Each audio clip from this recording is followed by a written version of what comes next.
Alright, almost ready to get started.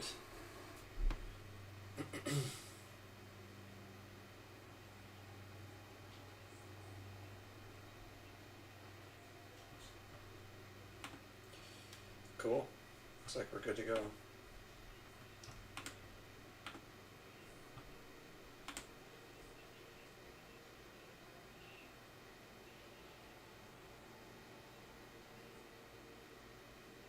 Alright.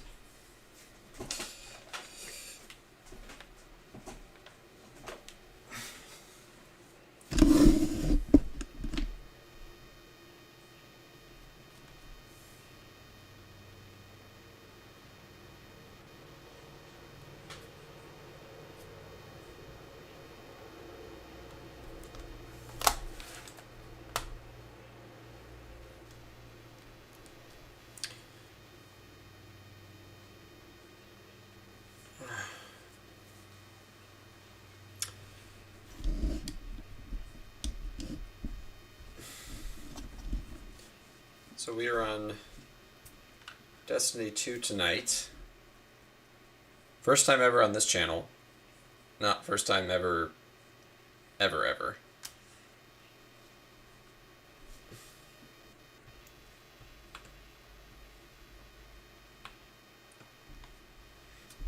I was playing a bit of the new season over the weekend,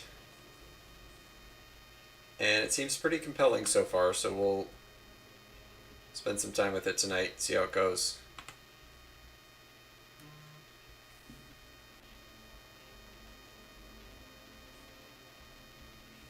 I think we'll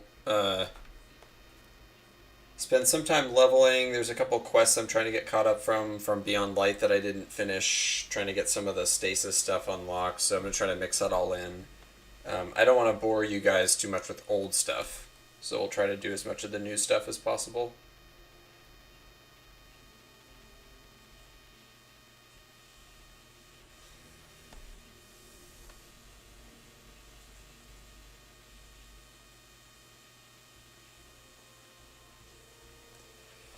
Alright.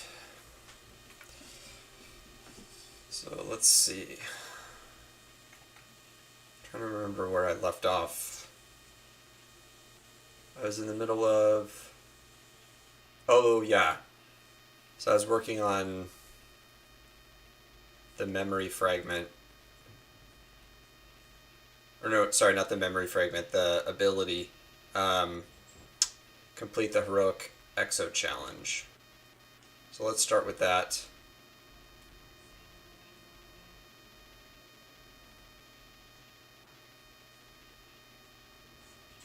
And we get Powerful Gear from it too, so that should work out. Overload Champions, Blackout, Martyr, Grenadier, and Stasis Burn. So do I have Overload on somewhere? I don't think so.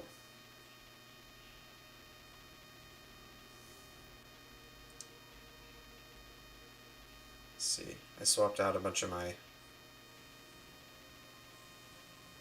armor recently, so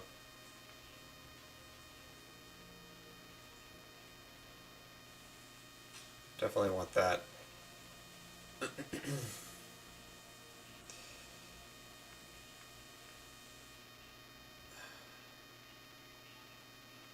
So where does the...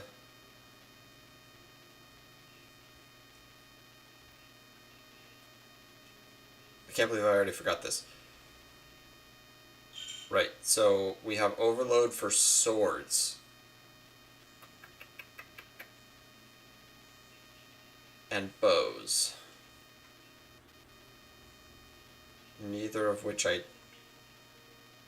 really want to use. I guess we'll just use the Falling Guillotine for now. We'll give it a shot.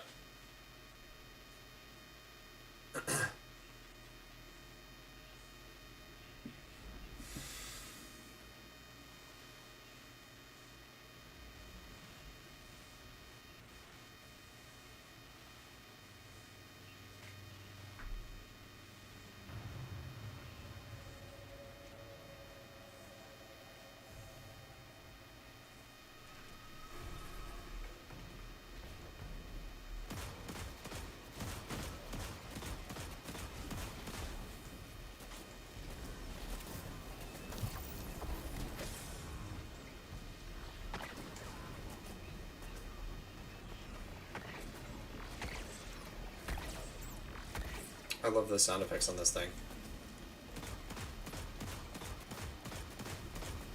Okay.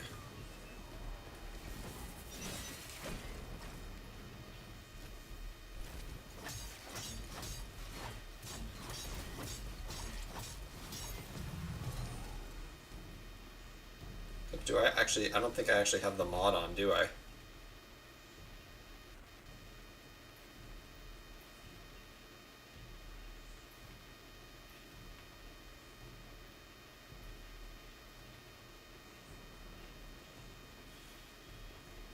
Oh, I need 6 energy. I don't want to upgrade an arm piece just for that. I'm almost tempted to just not even worry about it.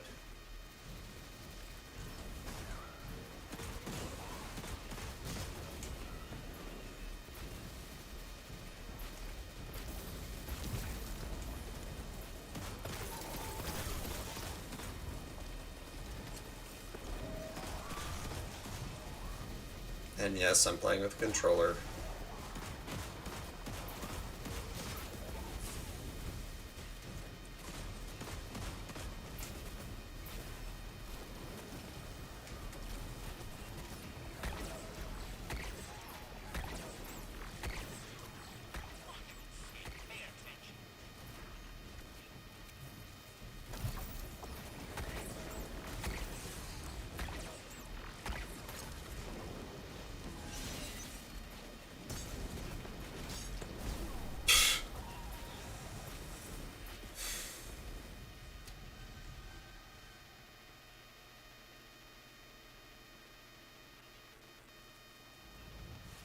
So I gotta have that mod. So, do I have anything with high energy?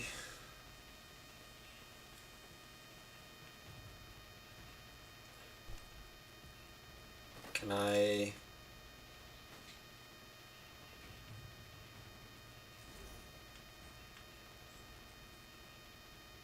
Wait. Is it not the chest? Is it the arms? Oh, it's arms. Okay.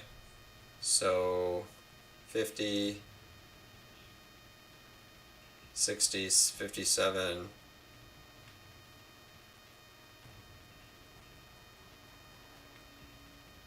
76.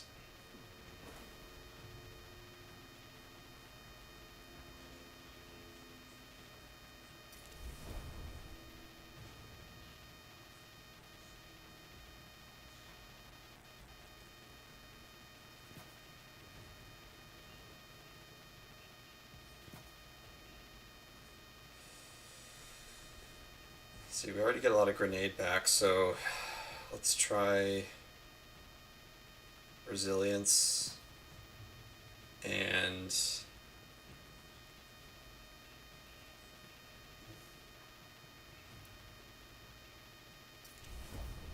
okay.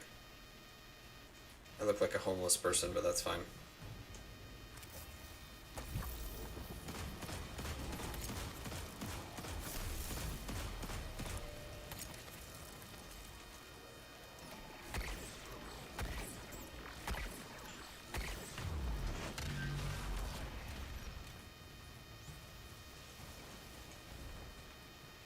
I don't think I ever played this mission. I played the other two, because there's 3, right?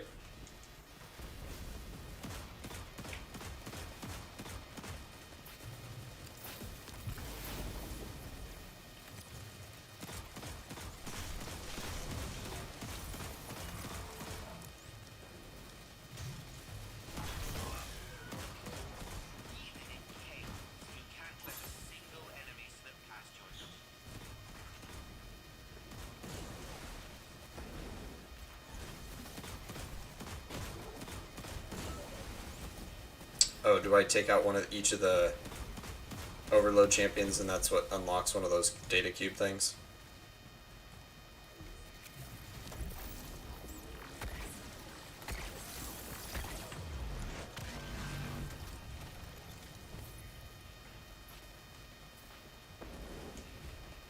Or do I have to take out the full wave?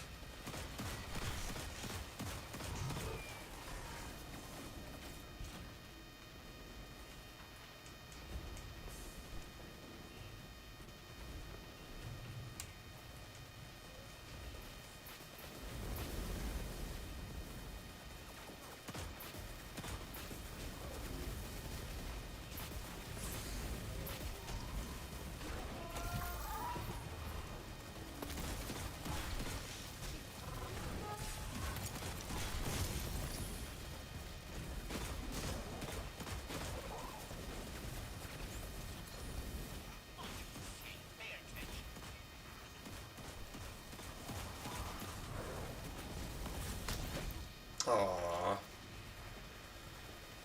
Is that all the way from the beginning, or what's the checkpoint?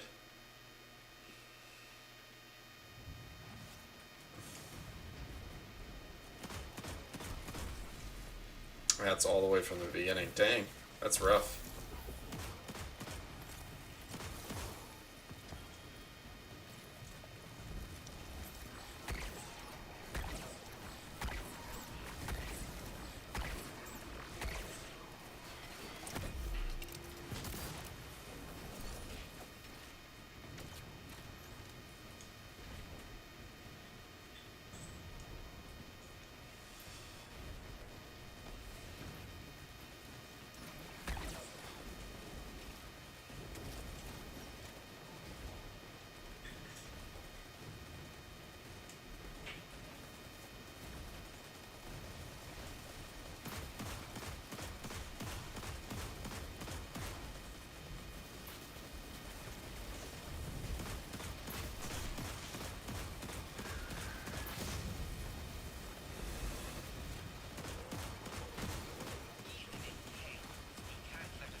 Oh, come on.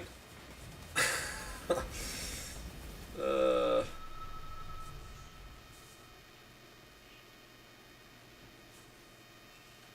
I don't think I need to be that aggressive.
Alright, let's not... What? Okay, I'm confused about what the objective is. What am I supposed to be doing? There's a percentage that's ticking down, I see that.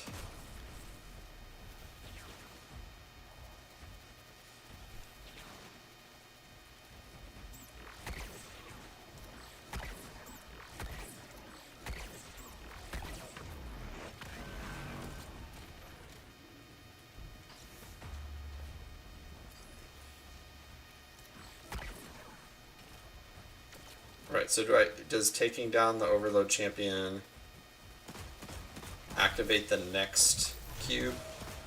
Is that how it works?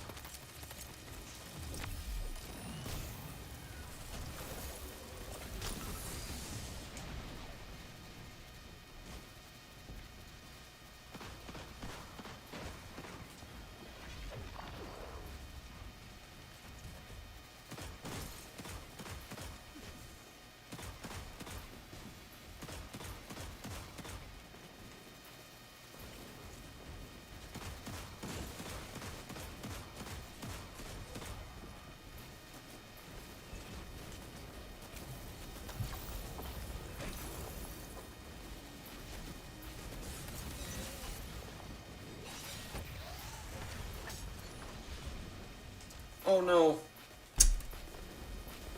Uh,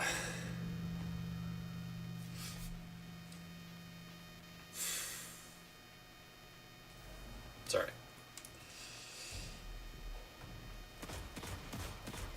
Still getting back in the Destiny groove. It's been too long.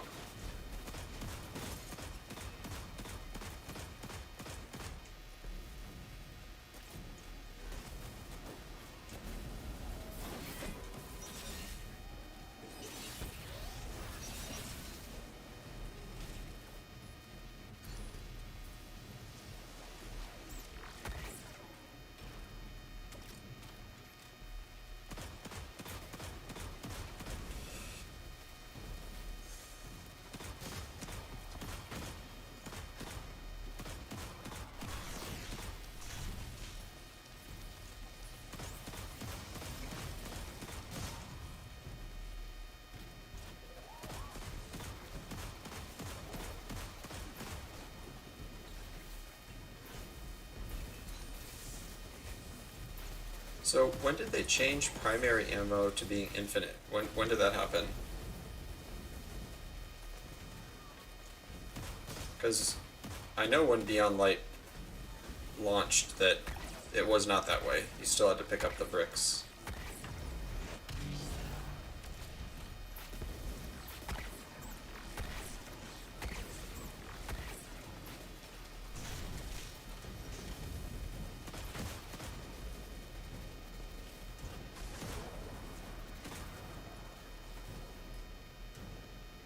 Alright, is that last cube open? Yes. There we go. Did that fix it? Am I good? Or is it going to loop back around? That one's still covered.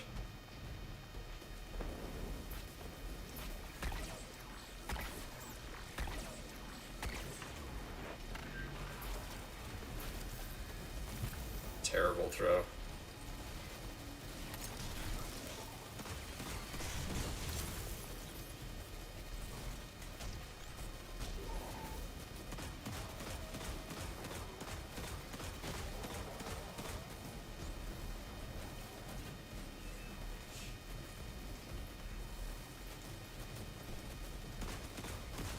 Okay, I gotta kill the other enemies and then get in there. Take this guy down.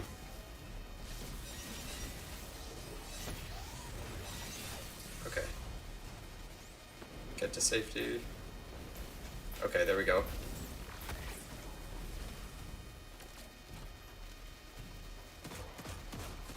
Okay, I think I just have the one more.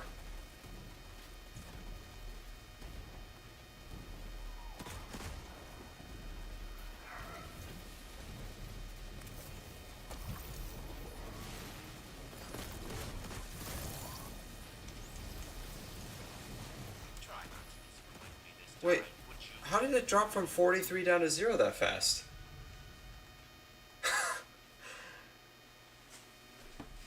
Man, I really wish I did not have to use a sword here. That's not... I really don't like that. It's not my playstyle at all.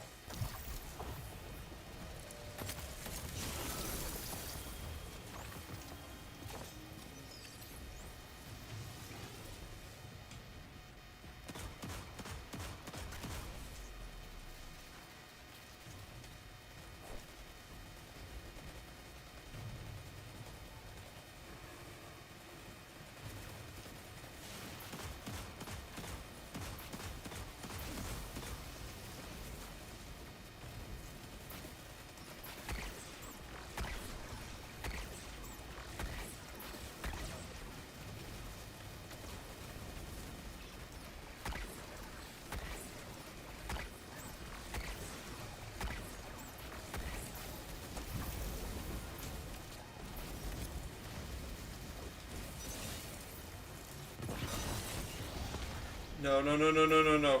No, no, no.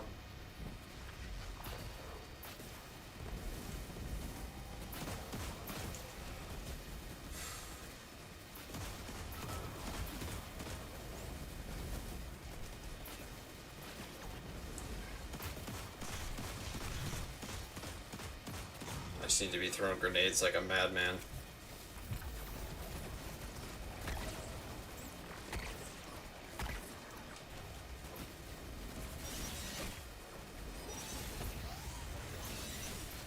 Okay. Unlock the next cube.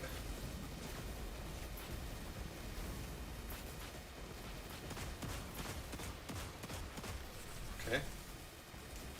So that's 3 down, right?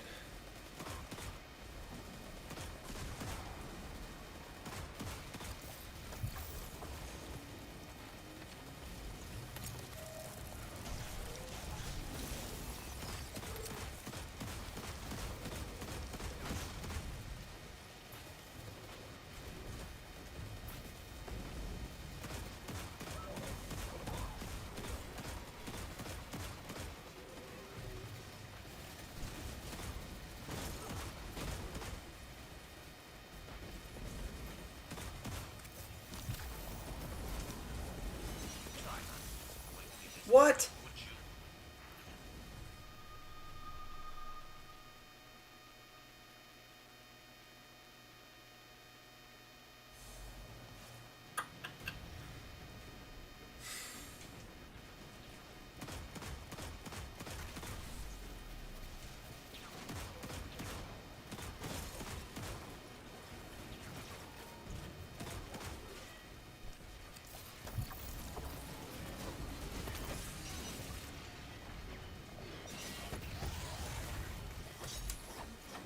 Okay.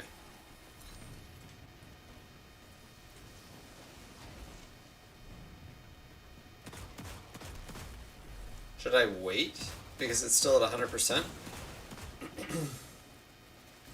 Is there something that causes the percentage to tick down faster?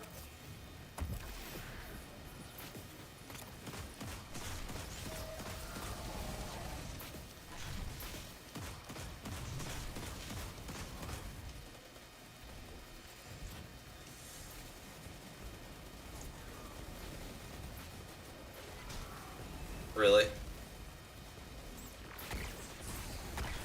Oh my goodness.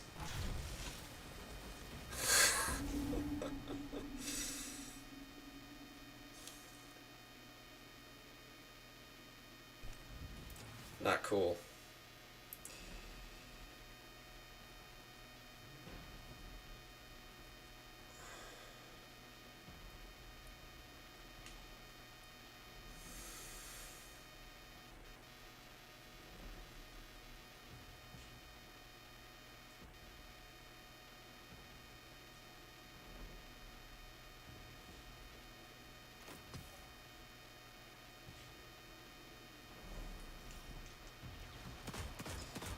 I really wish they reset the ammo each time.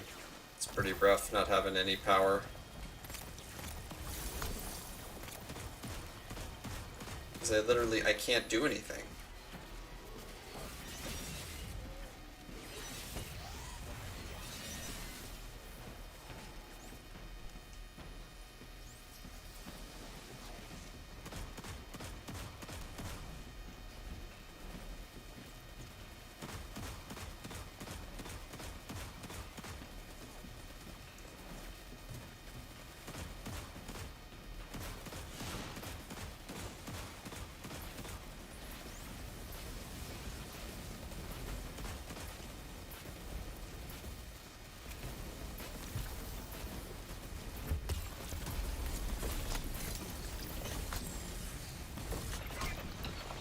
You gotta be kidding me that I'm gonna die in my super right now. That's pathetic.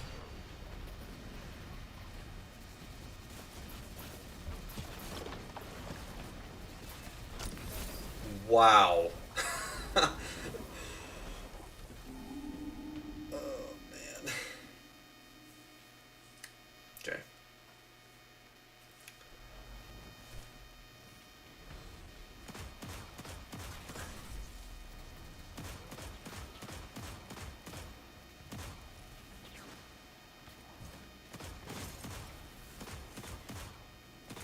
I think it's the combo of being stuck using a sword and then also not being given power ammo at the beginning of each round. or attempt.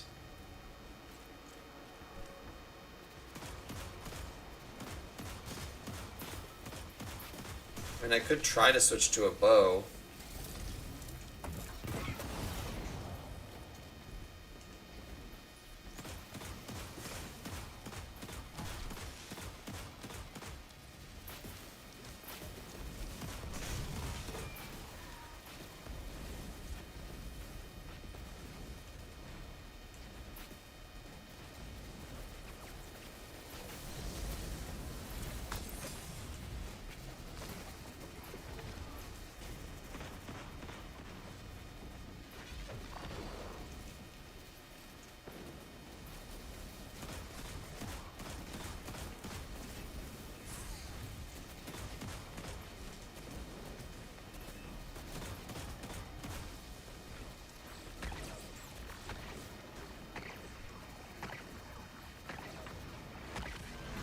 There we go. I gotta get across the other side really fast here. Running low on time.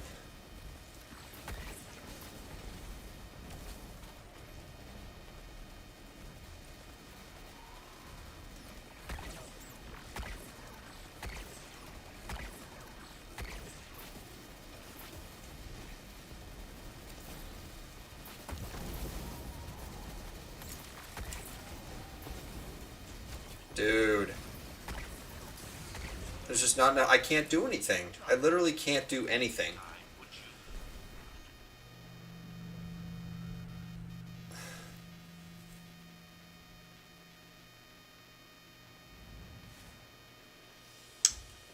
I wonder if I have to go bow because there's no...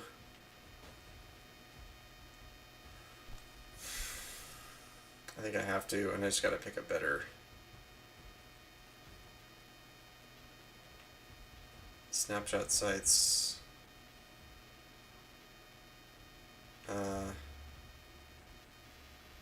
Major spec.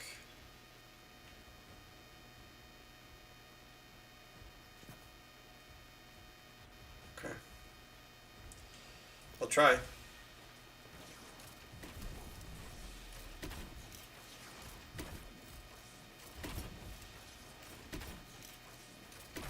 Oh, but you know, I don't have the mod on. Hold on.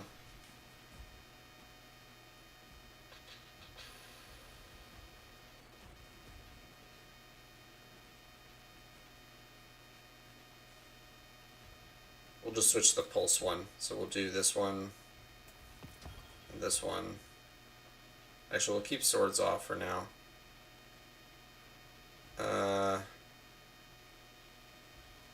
Like this one.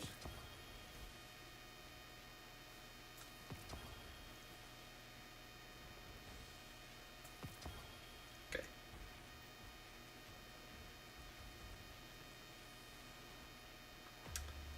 Switch to bow. Oh, that only costs one. Okay.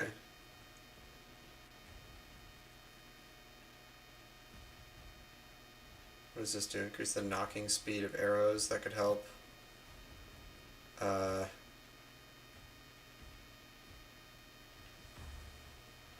Plus 5 resilience. Plus 10 resilience. Okay. Let's try this.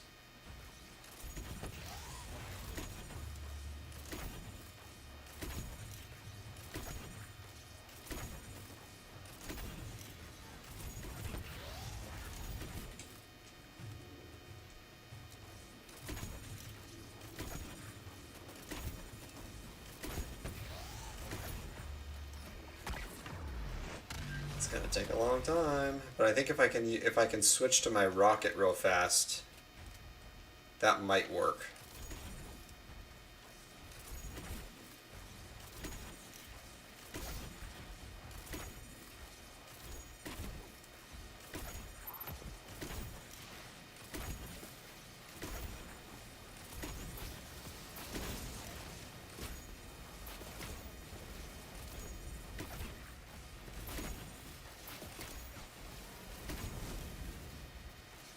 He dropped power. I need to make sure I get that regardless.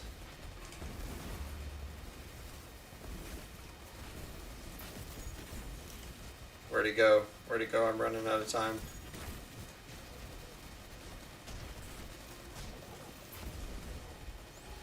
Where'd he go?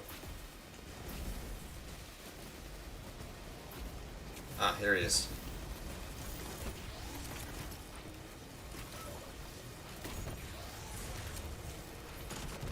There we go. Alright, that helps. That definitely helps. Let's go get the ammo.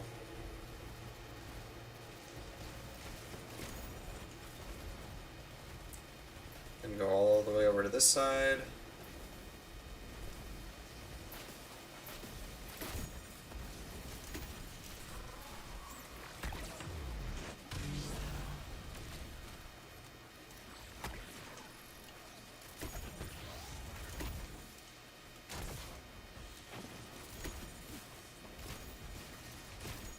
There we go. Okay, that's 3 down.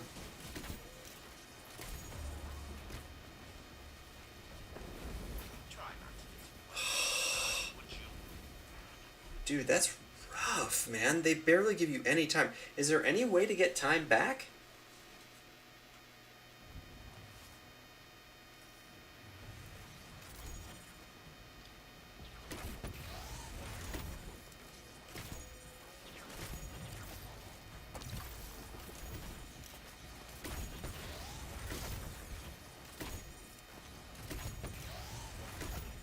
I don't need to waste power on this guy.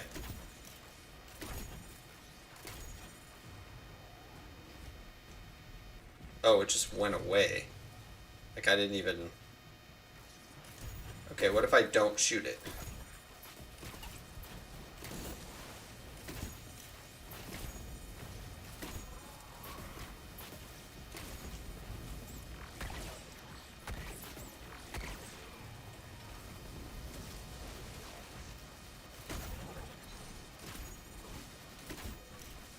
Okay, it's starting to go down anyway.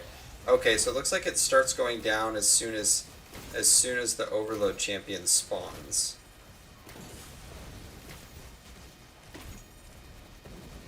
Okay. So I'm almost dead.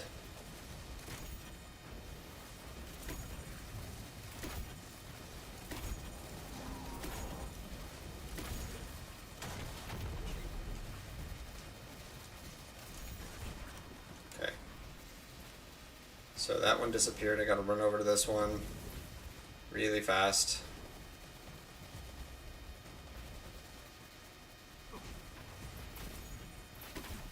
Now if I do that, does that spawn him? No, I still have to wait.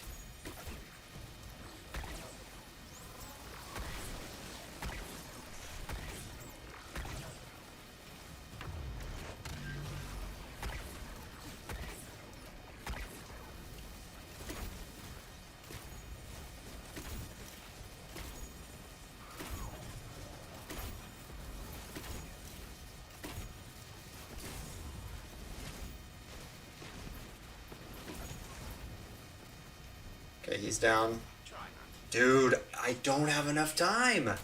There's not enough time.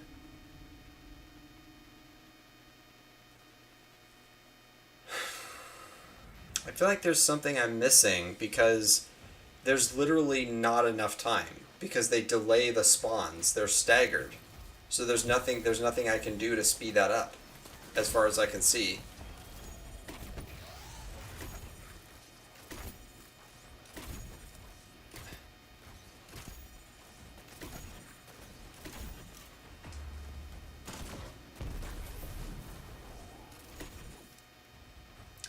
So what's the point of the data cube things if they just disappear when the Overload Champion gets killed? If that's the piece I feel like I'm missing in this.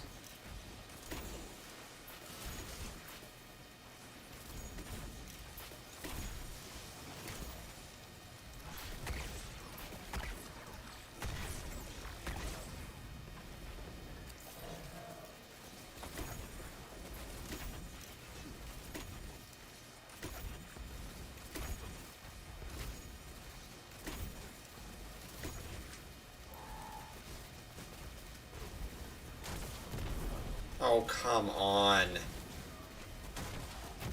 What? What? I was right there.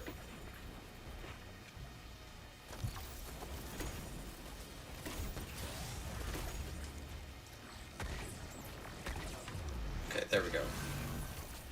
Yeah, but that burned way, way, way, way, way, way, way, way too much time.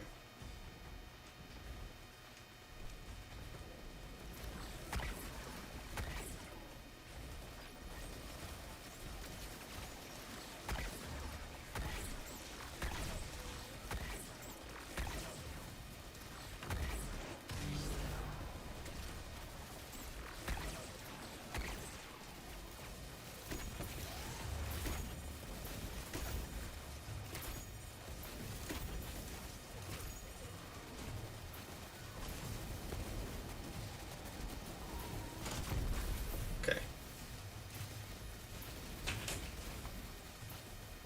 Yeah. Okay. What's up? Right. Yeah, in a minute. I'll be out in a minute.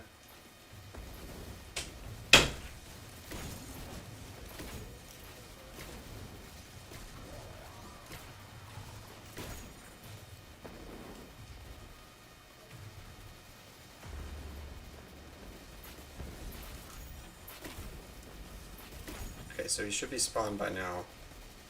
He's right there. So just charge forward. I got 3 rockets left. Okay, there's.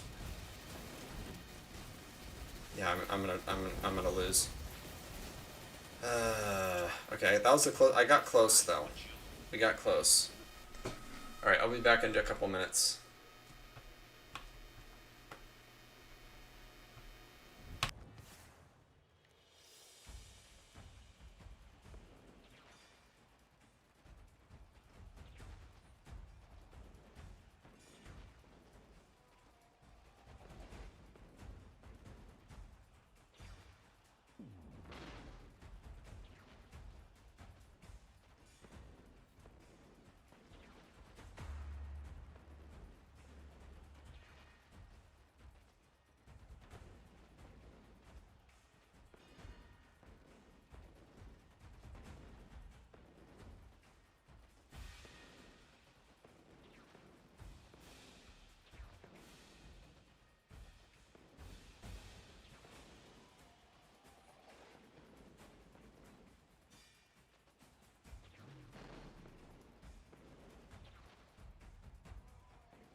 There we go. Okay. So we got super close that last time. I think just the strategy of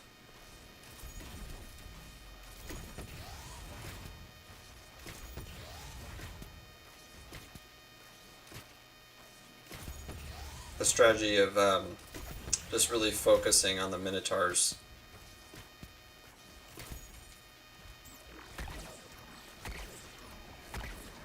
Okay. Go pick up the energy ammo and then we'll go straight left. Kind of kick back, wait for the Minotaur to spawn, weaken him.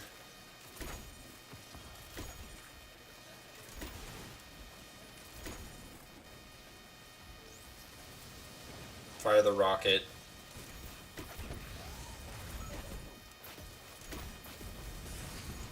Yeah, see that? What's rough about this is the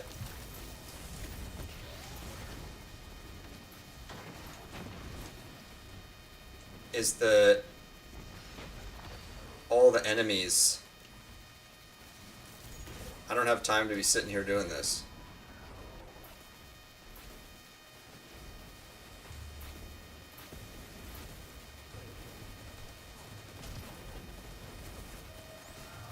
Okay. Head straight over. I wonder if standing up here with these guys might be more effective.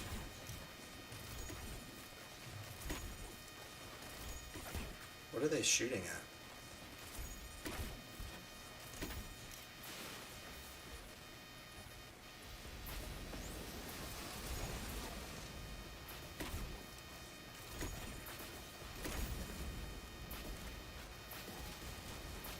Okay, gotta get him stunned again.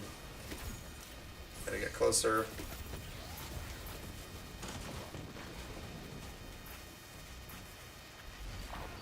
Okay, gotta heal up and then we'll run away.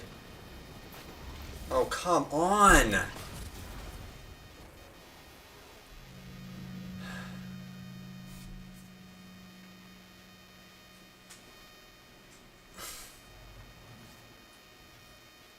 This is really rough.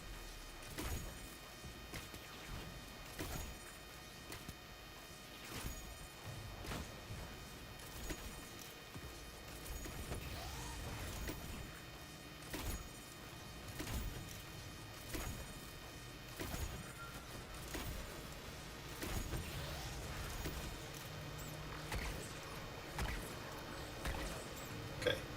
Okay, good. Got a power brick there. So I think one of the things I haven't been doing is reloading the rocket after I fire initially. Okay, I'm just gonna grenade these guys. I have to take out some of these wyverns. Those are what are really wrecking me. Oh, another power brick. What?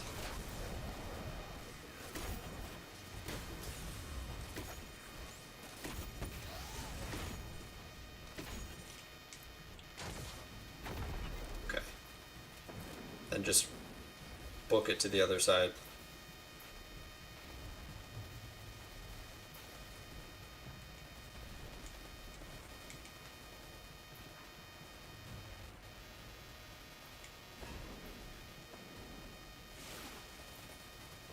See, all that time, the percent's ticking down, but they're not spawning the guys.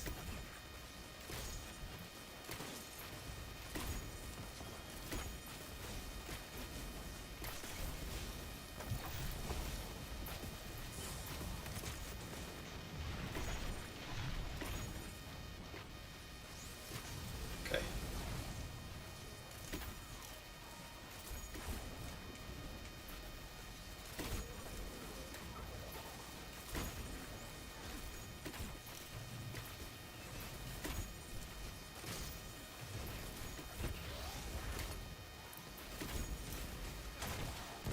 Okay. We're in a better position than we were last time. But we only have 12% left. Like, how are you supposed to do that? How are you supposed to do that? There's not nearly enough time.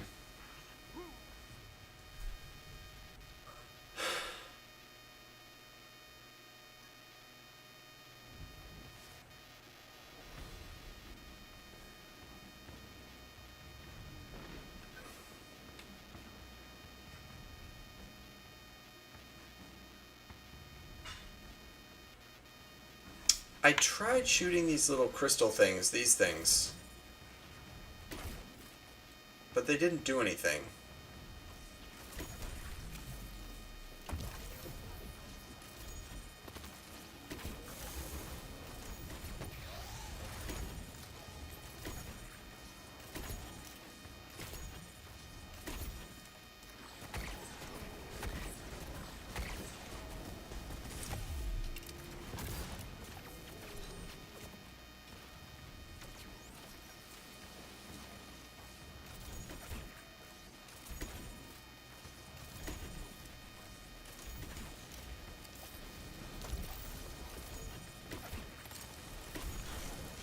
And this level is very anti-super because of the fanatics. So I don't even think I'll be able to use that at the end to save myself necessarily.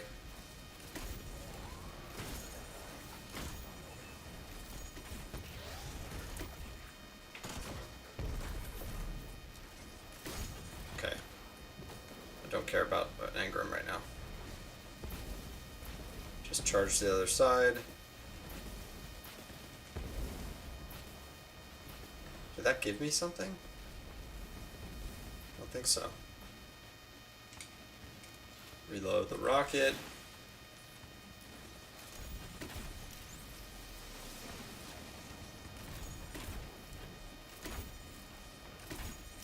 See, the amount of time that is burned by... I wonder if shooting the rocket first would be better.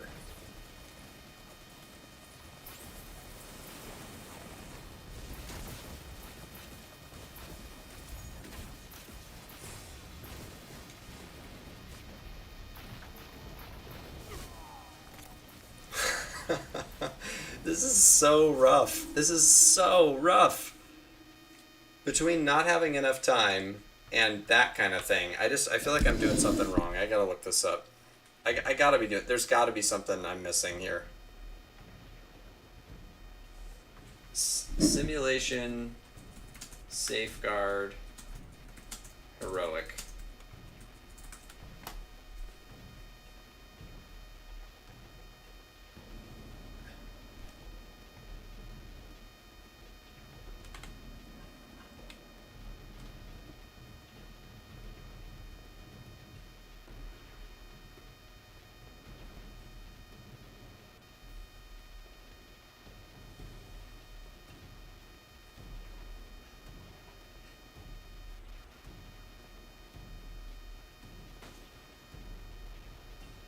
Oh, one guy used shotguns. Just did the stasis wall grenade and then used shotgun.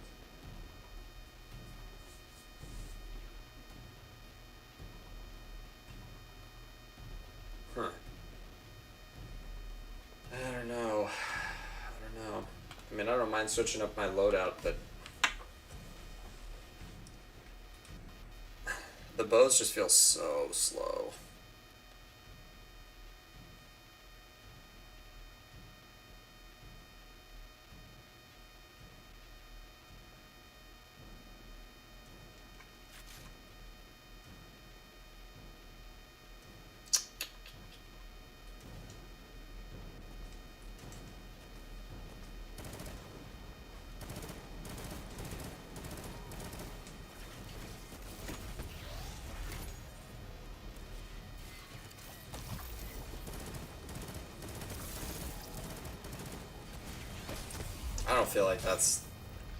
I don't feel like that's a better answer. Is it? I don't think so.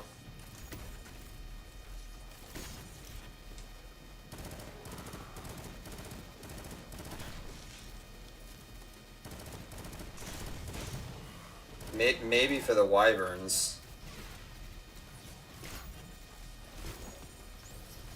Maybe.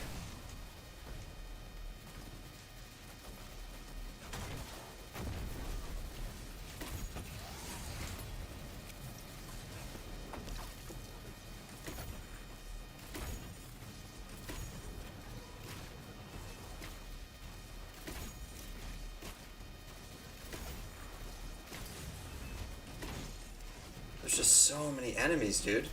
Like, I don't have the health to survive that.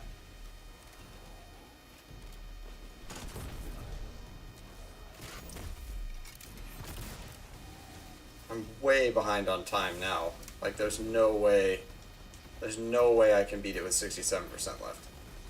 Absolutely no way.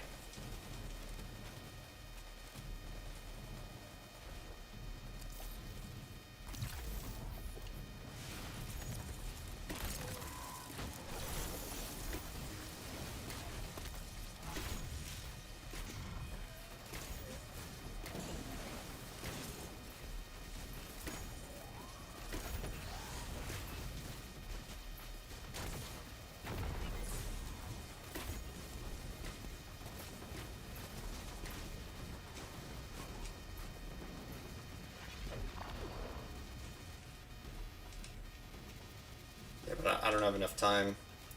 Not even close, dude. 16%.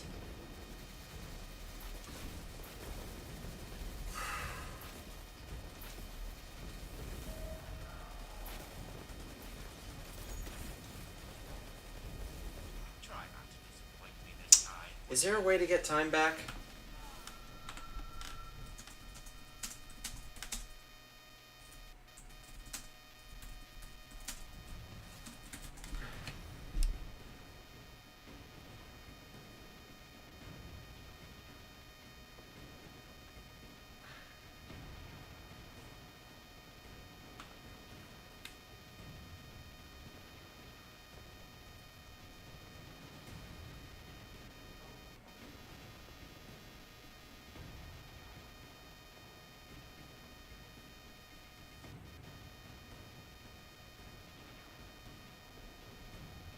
Oh.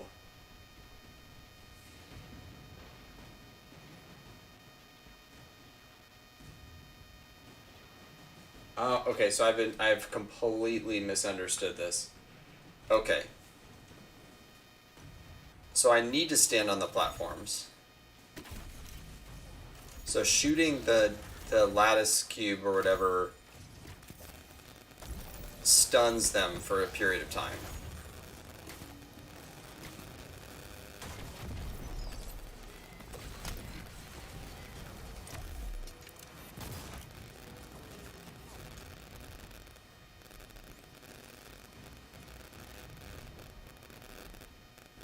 So if the Vex step on the plate, that's what loses the percentage. So I can save those cubes to stun them if I need to. No wonder this was so hard. I was going about this completely wrong. Okay, so that stuns them.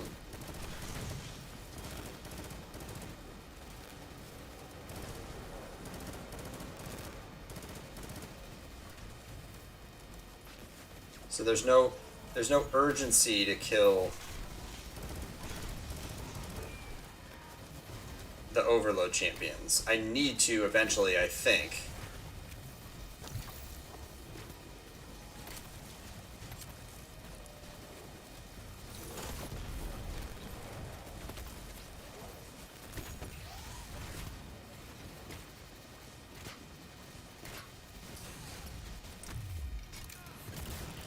Wait, I can still take damage when I'm doing a finisher? What?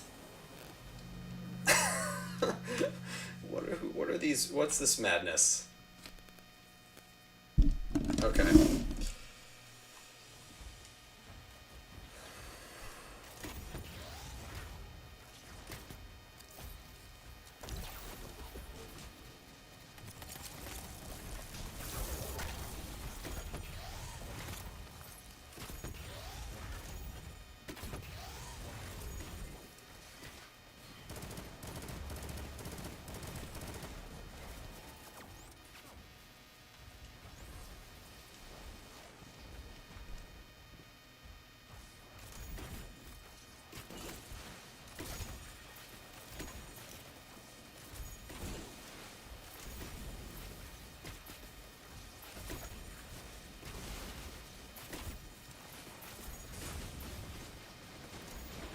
Oh my goodness, I'm already almost dead. Wow.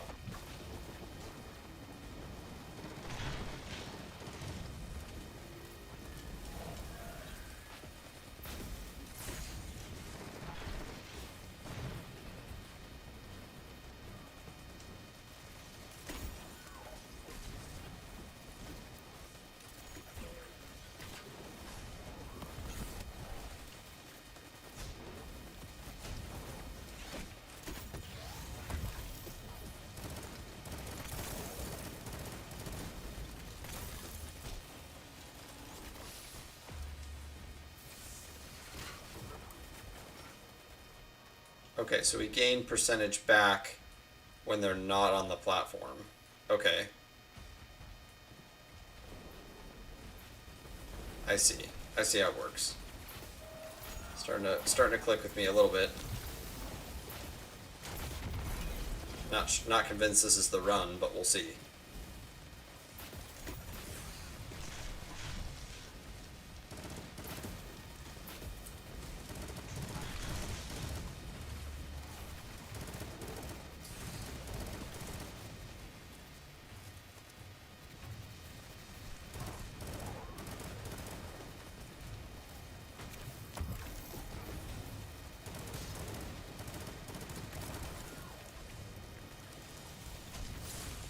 Whoa, okay, get out of here, get out of here.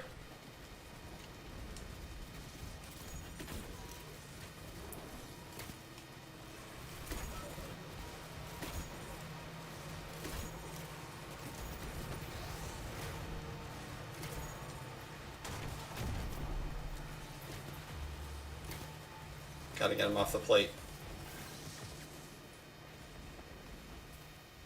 Where are they?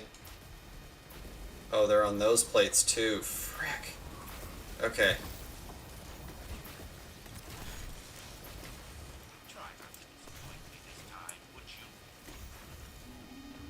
This is way harder than I thought it was gonna be. Way harder.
Okay, are we gonna get some percentage back here? How are we doing? Gotta rush straight over to the next one.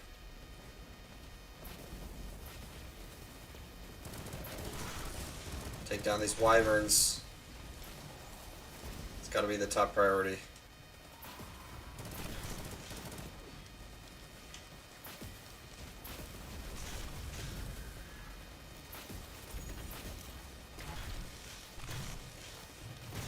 Okay. I need to stun him.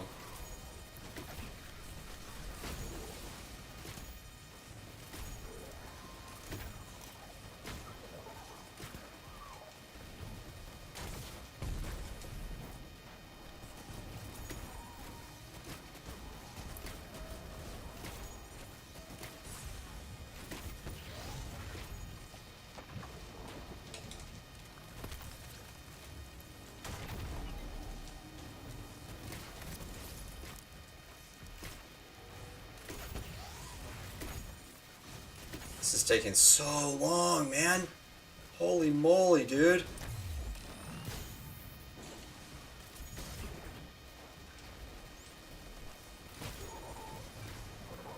Okay, is that it?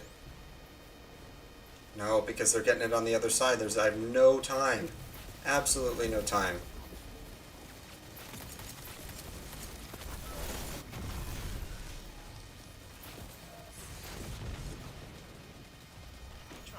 No, man.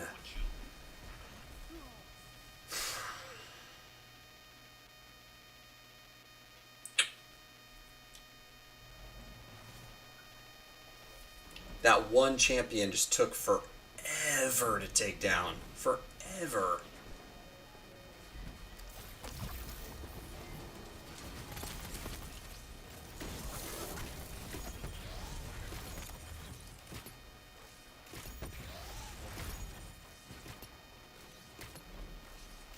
I need energy ammo. I need Lord of Wolves ammo real bad.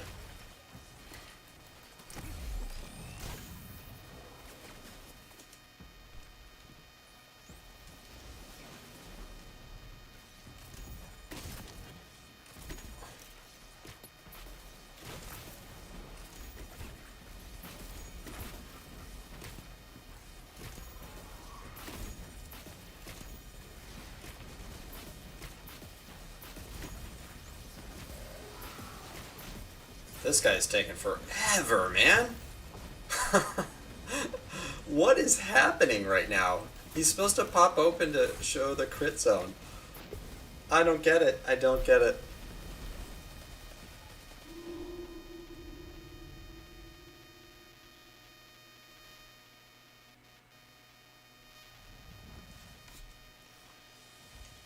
I mean, knowing what to do is comforting, I guess, but the execution is not there right now.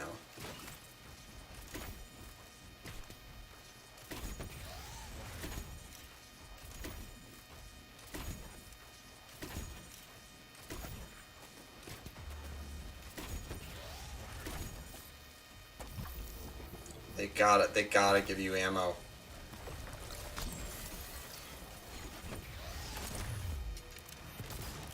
There we go, finally, after 3 rounds. I can't forget to use the stun as well, if I get in trouble.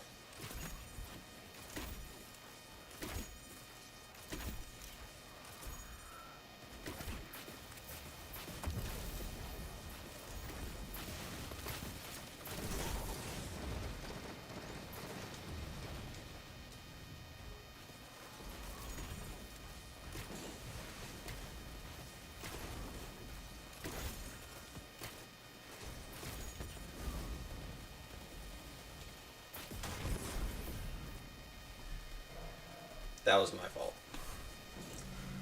That was a dumb call.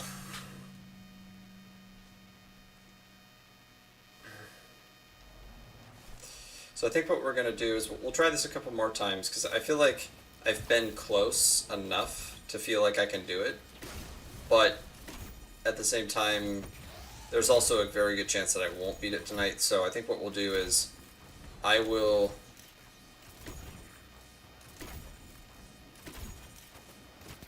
try it a couple more times. If we can't beat it soon, then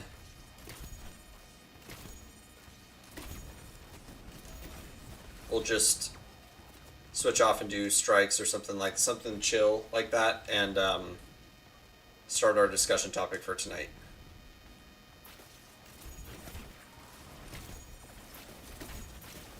Which is always my favorite part of the night.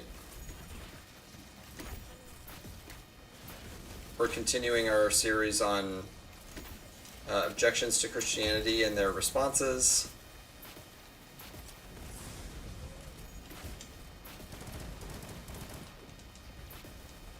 Okay.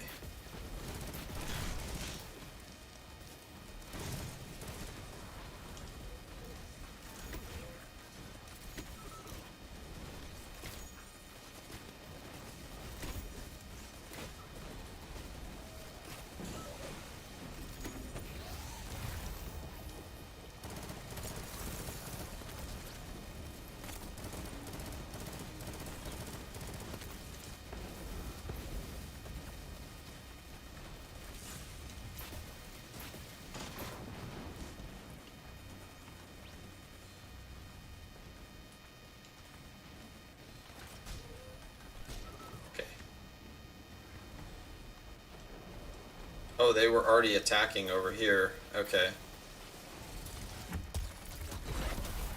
Oh, stop it.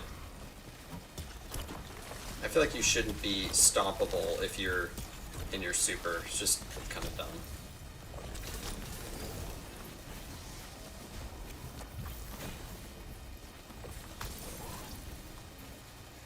Back out, back out.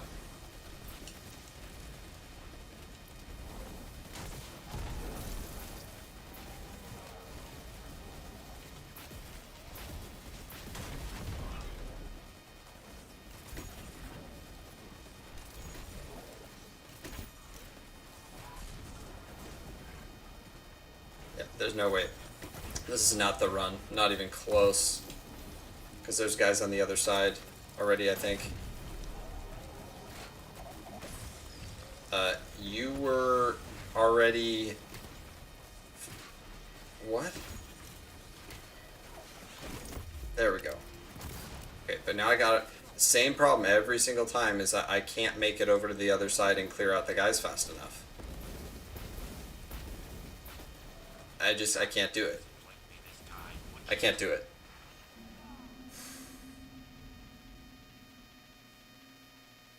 Alright, we'll give it one more shot. One more shot. And then we'll just go do something else.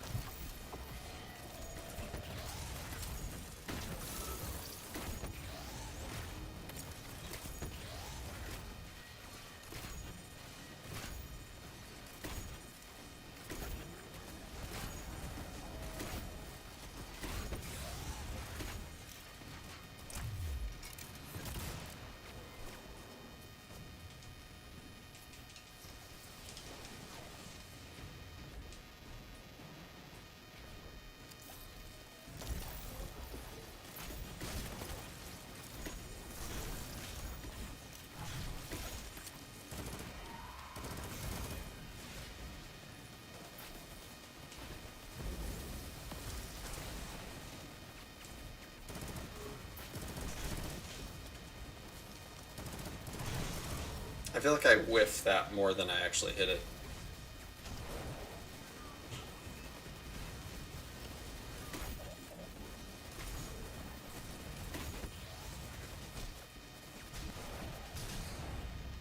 I'm dead.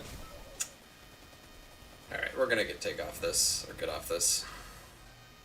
Just not happening.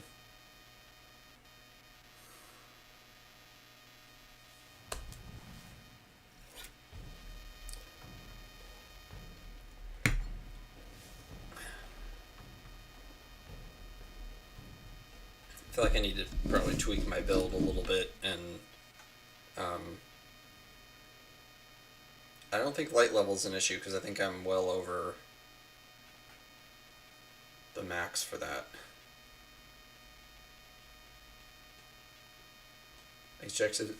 Objectives in strikes: solar damage, final blows, champions defeated with stasis damage, combatants slowed then defeated. Okay, so we would need to do Nightfalls for this. And use solar weapons. Okay. I mean, we can just do the basic Nightfalls. That works, I think.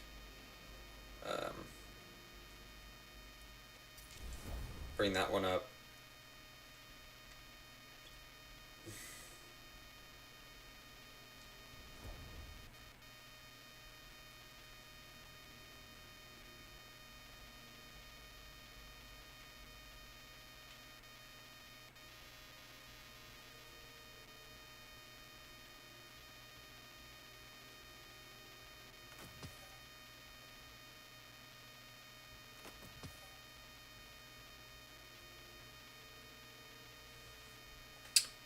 I think I've got a couple of powerfuls.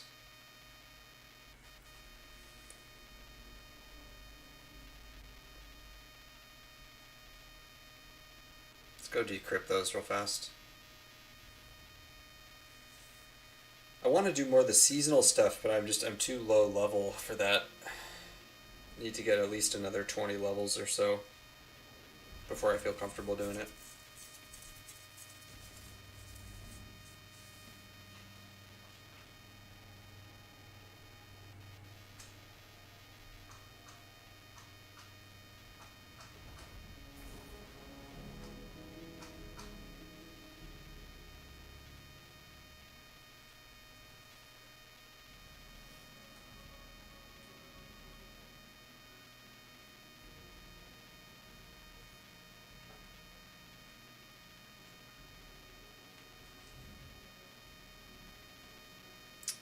gonna bother with that right now.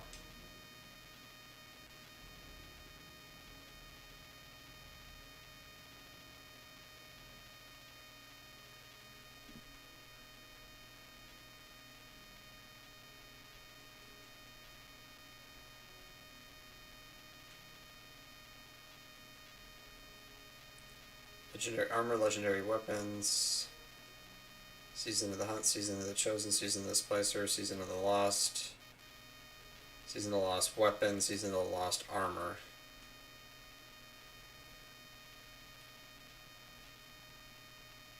Well, I don't think I have any of the Season of the Lost Armor yet.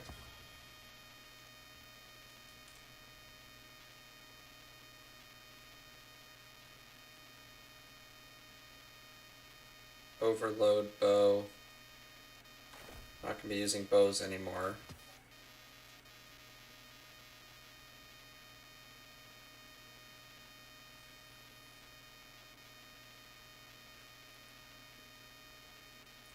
Let's see. I do need to have something to overload with, though. And I need to be doing solar damage. So how do we want to approach that? I'm thinking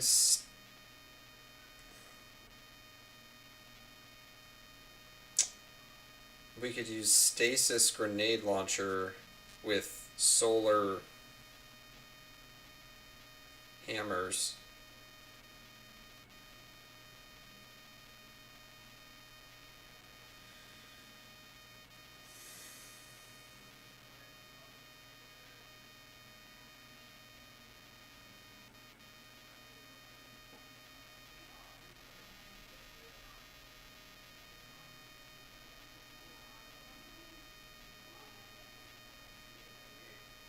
Use the new fusion rifle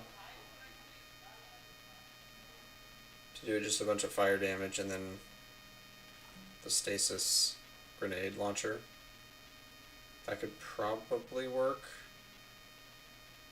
But then we need, so we have a fusion rifle, so we need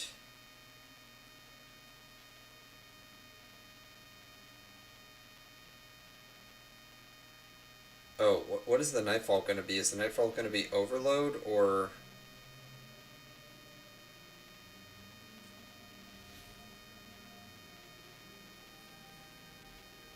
oh yeah, let me check this real quick.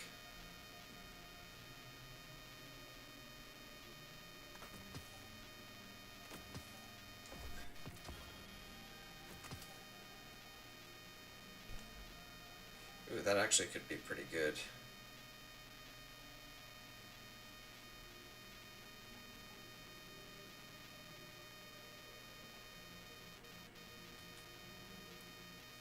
Wait, is that a heavy weapon? Really?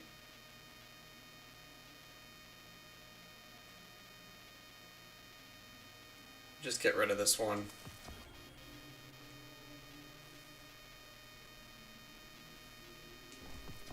I forgot that the tarantula was a heavy weapon. Is there a decoder? Umbral decoder.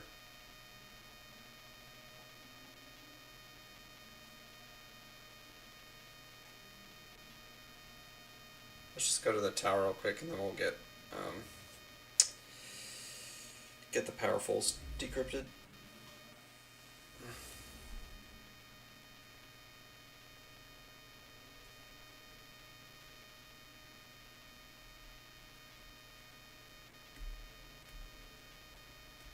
Oh yeah, I was gonna check for Nightfalls. So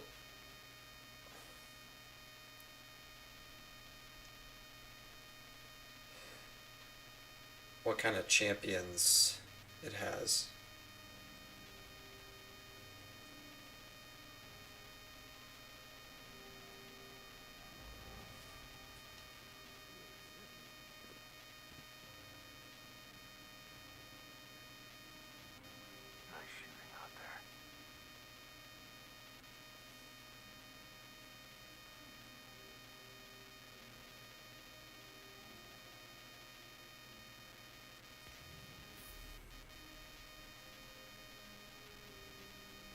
Mars driver catalyst.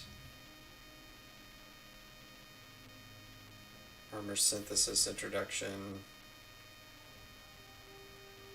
Oh yeah, their ridiculous armor synthesis system.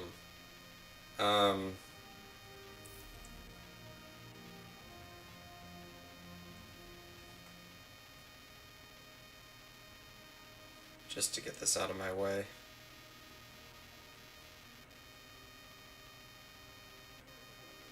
Okay. Yes, it is overwhelming. Thank you for noting that. Ah, we begin then.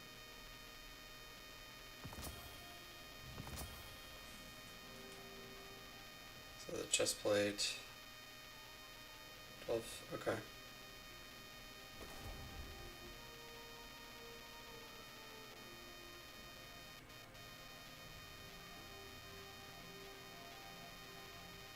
Resilience.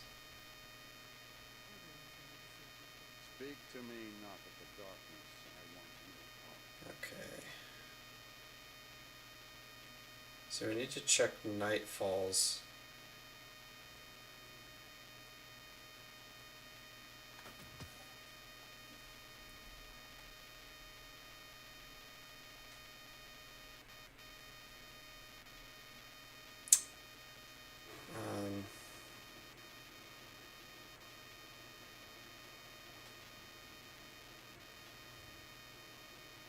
The best Cryptarchs dig and dig. And one day the garden blooms.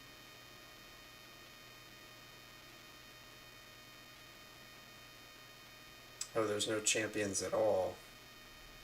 So if we go to Hero, there's Unstoppable and Overload champions. Guardian, what puzzles do you bear? But I'm low level. So I think it just makes sense to probably do strikes.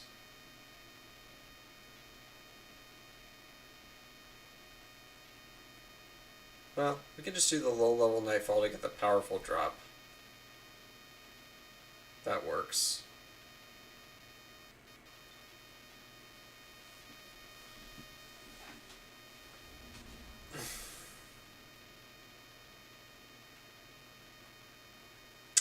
So what's the quest again? It's not doing that. We're doing this one. Solar damage, final blows, champions defeated with stasis damage. So technically I don't have to have that, but I have to be playing a Nightfall that has champions in it, which would be the 1290.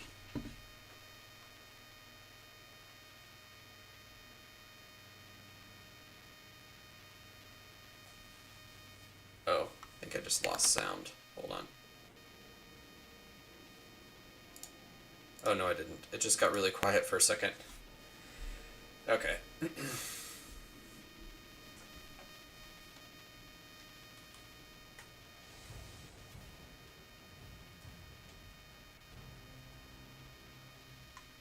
Okay, so I think we're going to start our discussion topic now.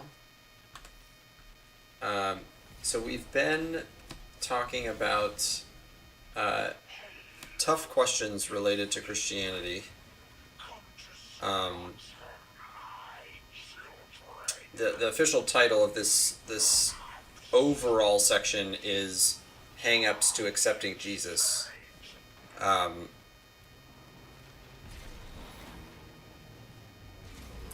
So yeah, we'll go ahead and start the discussion topic right now. Tonight's discussion topic is on the objection, what about heaven and hell? So specifically the objection is, how could a loving God send people to hell? And I guess to back up a little bit, just to understand what the tenet of Christianity is that we're talking about here. Wow, it sent me all the way back here, huh? Is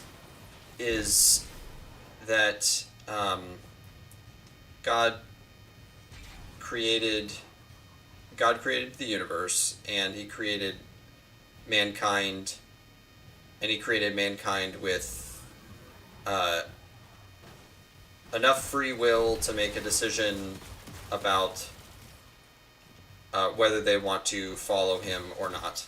And he provided a place in the afterlife for us, for those that want to be with him and for those that don't want to be with him. That's essentially what it is in a nutshell. So the objection that we're going to be dealing with tonight specifically is how could a loving God send people to hell? And the reason I word it that way is because that's the common form of the objection. It's not, there's other, I guess, slight modifications on that, but that's the common form of it. And there's a couple parts to that. I don't want to nitpick the grammar because I created the grammar in that sentence. I've heard that objection a lot, but I don't want to straw man the response by saying, oh, well, this is a misunderstanding and this is a misunderstanding, therefore the objection's not valid. I want to handle the best, what you'd call the best version of the objection, so that anybody that is seriously wondering about this doesn't feel like I'm treating it flippantly. Because as I've said over and over again on this channel, critical thinking is very important to me. Having civil, educated discussion is very critical. And if there's a topic that either I'm not very familiar with or that you're not very familiar with, let's just be open and honest about that and carry on in a civil fashion. So the way I worded the objection is, how can a loving God send people to hell? And there's a couple aspects of that objection that need to be addressed or clarified, I guess. So I guess in my first response to that, objection is that God is love. He is loving. He is the epitome of love. But he is also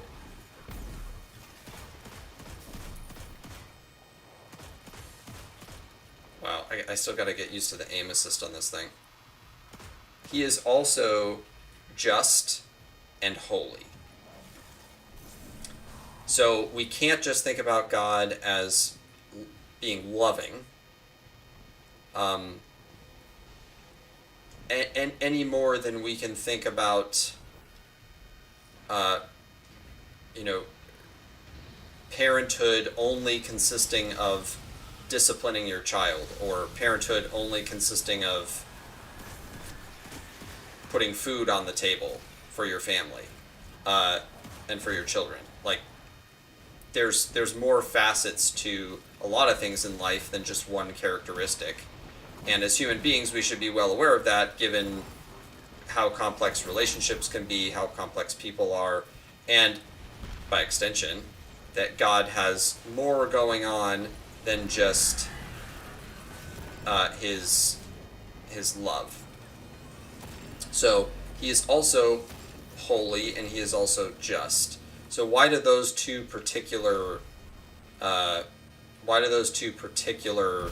characteristics matter when we're talking about an objection that has to do with a loving God? Well, first of all, God is holy, which means that he is perfect, he is sinless, he cannot sin, and he cannot coexist with sin in its raw state without anything being done about it. He cannot allow sin to persist forever without either without some kind of judgment or consequence.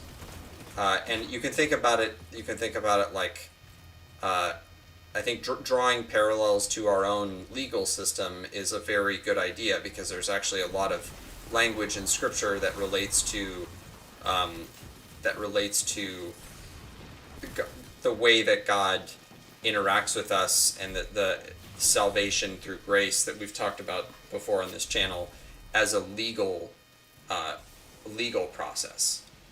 So don't let that confuse you though. But the reason I bring that up is because when we think about justice, um, in our legal system, the term justice means making something right that was wrong. So, for example, if you were to rob a bank and you were caught by the police and you went to court, uh, there are, given that you did in fact actually rob the bank and that there's evidence against you, etc. Just imagine just sort of a normal process for that. Then you would face some sort of consequence, whether it be a fine, prison time, community service, whatever, a combination of those things. And the judge would pronounce some sort of sentence on you, of course, depending on if it's, criminal, civil, whether there's a jury involved. That's not the point. The point is that someone faces a consequence for their action, for their wrong, illegal action. We as sinners who have rebelled against God also face legal action against our sin. So, left to our own devices, left with nothing to help us or save us, we are just in a state of rebellion and deserve nothing but complete separation from God. So, that's where the justice part of it comes in. And we can understand that. We should be able to understand that because we live in a world where that's the system. Disagreements or nitpicking about the way that the American justice system exists aside, setting that aside, you at least understand what the system is and why it's there, and the extent to which it has some level of merit, at least. So that's the point about justice. That's why justice is important, because it's not just that God loves us, and therefore whatever. It could be, you could say, therefore he lets us do whatever we want, or therefore he doesn't have to punish us, or therefore we get off scot-free for what we do, for the wrongdoing. Whatever it is that you may say, wow.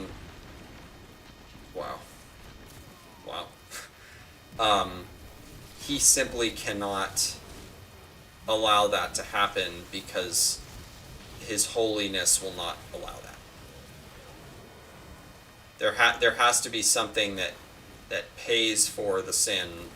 There has to be a consequence for rebellion against him. He is more than willing to forgive, but there has to be consequence for our behavior. And he makes that clear in Scripture, and he makes that clear through sending his Son to die for us so that we could have that penalty paid for. So I'm jumping ahead a little bit by saying that. That's one of the later responses, actually. But that's response number one is God is love. It's correct to say that, but he's not only love. He also is perfectly just, perfectly holy, and so he cannot coexist with sin that is unaccounted for, unpaid for.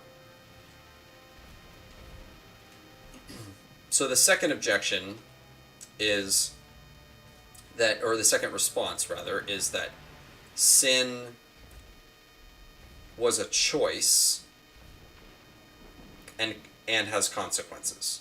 So that's where the idea of the legal system comes in. And we could even think about the choice aspect in terms of the legal system as well. I don't have to rob a bank. I choose to rob a bank, and there are therefore consequences for that. And I don't think in any kind of rational situation we would try to argue that there shouldn't be consequences for robbing a bank.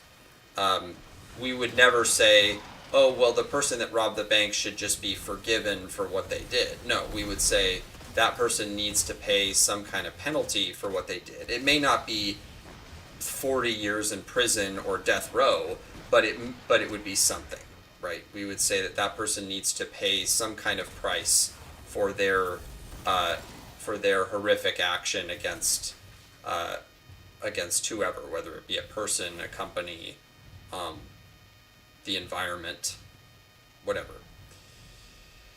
So sin is a choice. We don't have to sin, but we chose to sin, not only in the original sin, but also in our day-to-day lives. We choose to sin, and it has consequences.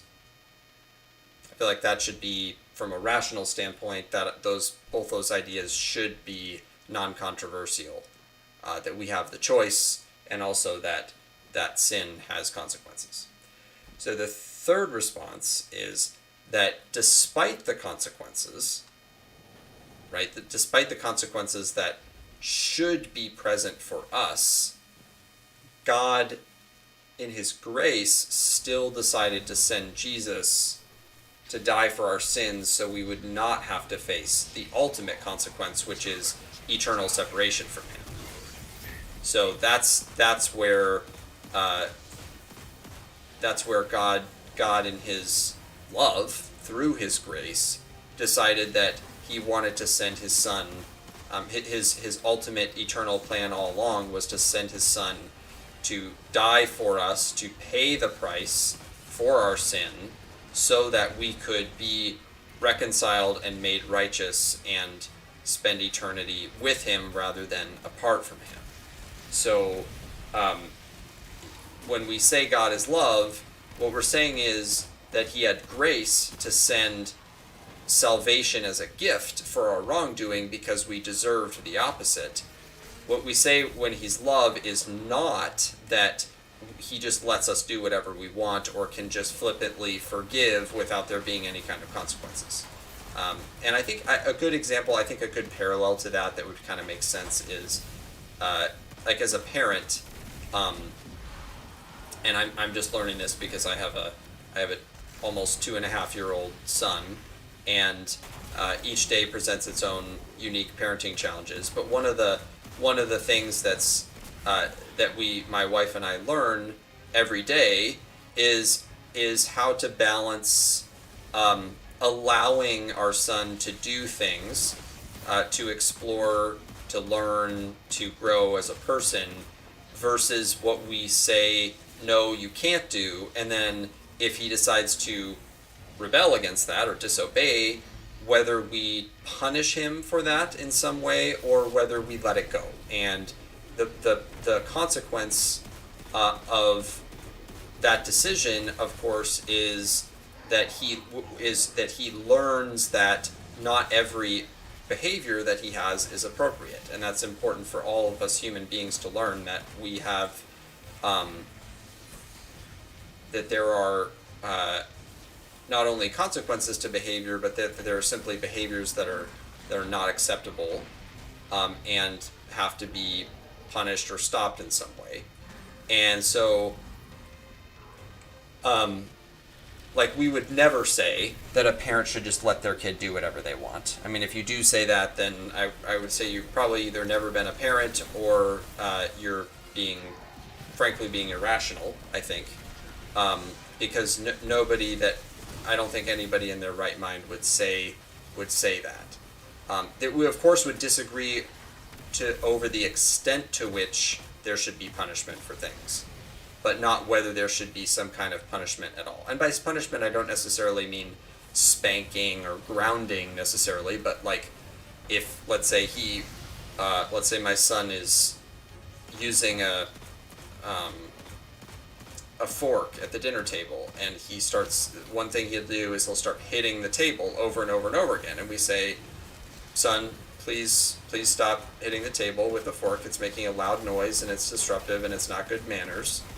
And if he continues to do it, we'll say, son, if you continue to do that, we're going to have to take the fork away because we've asked you not to do that. And then if he continues to do it beyond that, then we'll take it away, and we'll remind him that we warned him that we were going to take it away if he continued to hit the table. So then he'll learn, well, his action has consequences, and that we are not just going to let him do whatever he wants to do.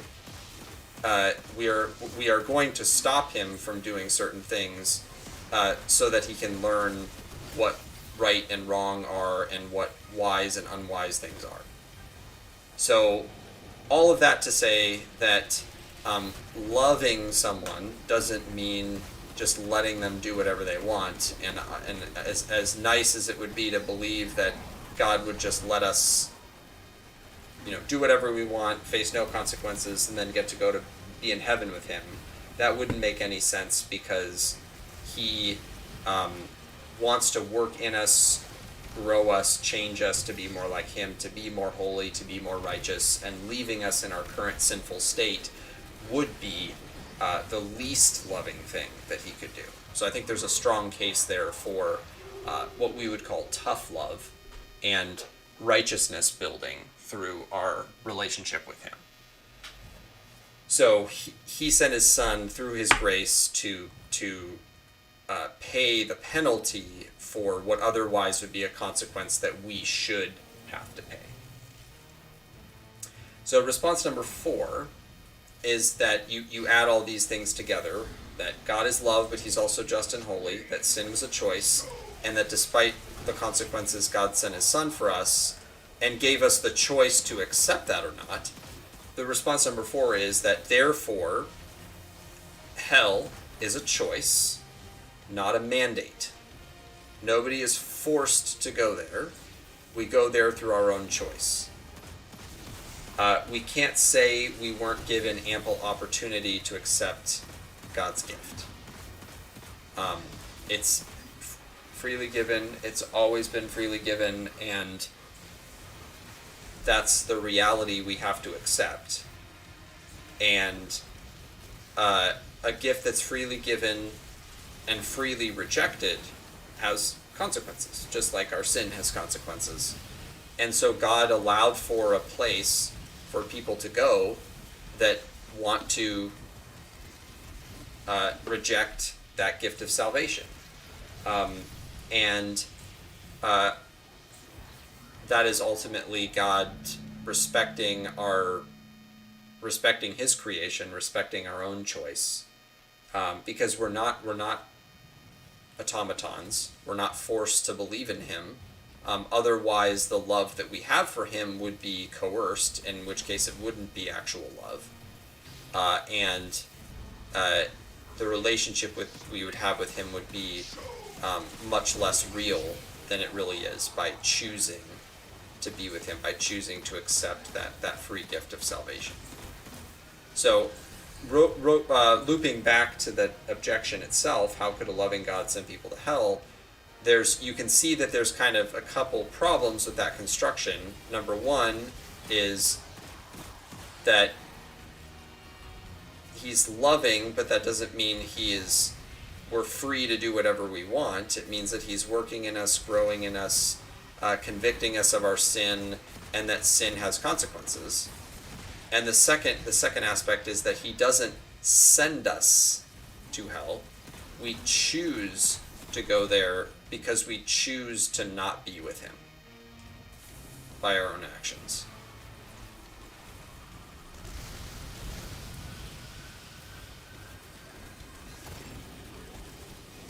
So I didn't want to get hung up on the grammar construction of the sentence at the beginning, because I didn't want to feel like I didn't want you guys to feel like I was providing a cheap response to the objection. I think we handled the objection in a fair, rational way.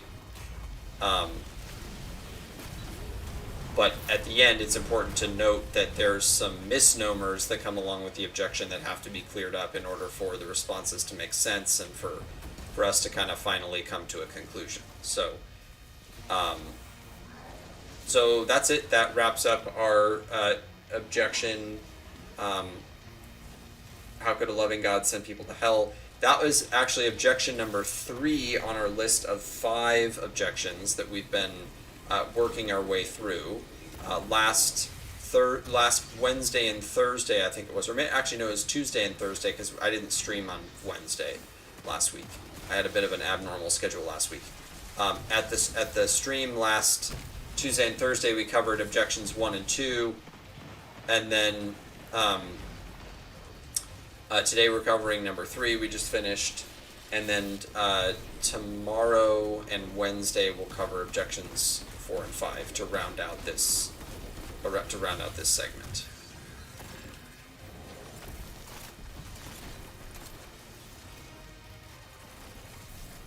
So thanks for listening and engaging, and I hope you guys learned something. I hope you guys have something to think about.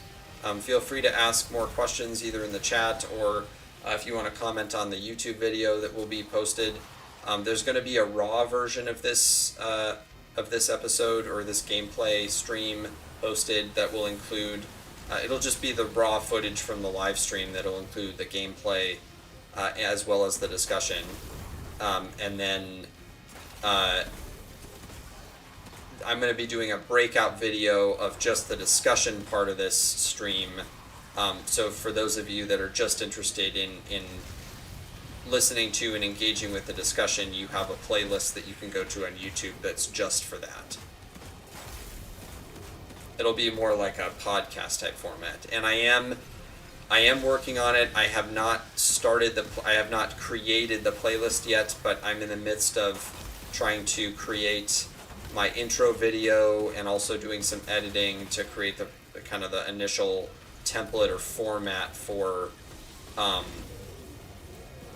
what each of the videos is going to be like, with music and graphics and transitions and all that. So that requires some time, and I've just been this last weekend it was pretty busy, and so I'm just knocking that out piece by piece. So if you guys are patient with me, I think in the next couple of weeks I should have that playlist created, and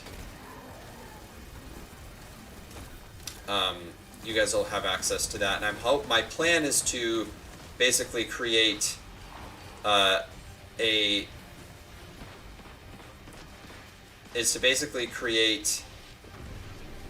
videos or edit the videos each week at the end of each week on a Sunday or a Saturday. So the 4 streams that I did that week will each have 4 discussion episodes, and then those 4 discussion episodes will be edited on Sunday and added to the playlist.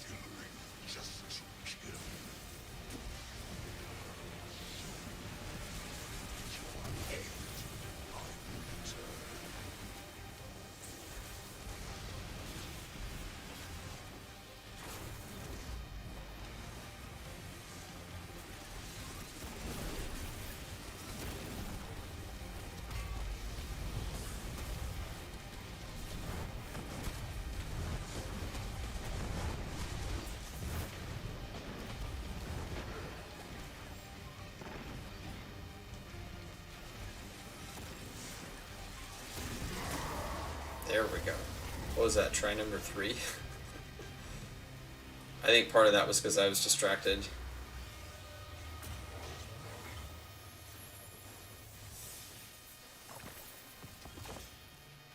I need to vault a bunch of these weapons that I have. Let's see. 1270.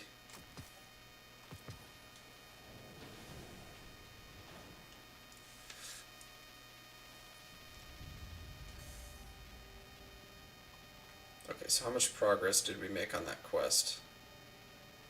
Solar damage, final blows, 12. Yeah, because I didn't have stasis on, so... It's only 12, huh? That's kind of pathetic.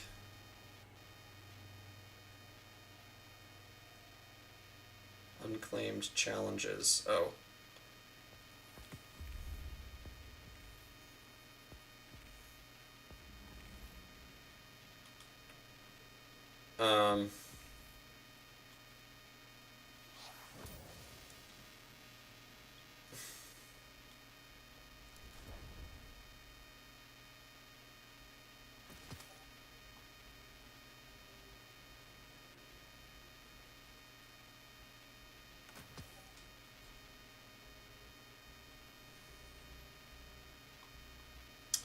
Let's see.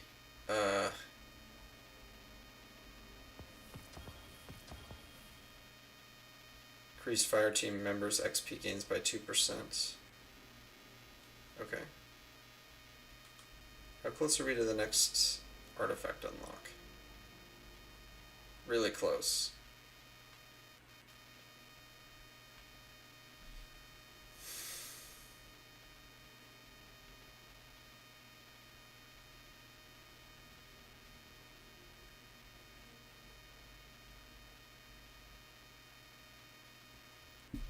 I like the idea of leaning into fusion rifles because fusions have always been one of my favorite weapon types in Destiny. Destiny 1 and Destiny 2.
So as for the games, I think we'll be doing Destiny this whole week, and at some point we're gonna dip back into Godfall. I'm not sure when. We could potentially be doing Destiny for a couple of weeks. Oh man, we just did this. It's like, is this the only? I thought, is Nightfall just one mission, or doesn't it rotate through?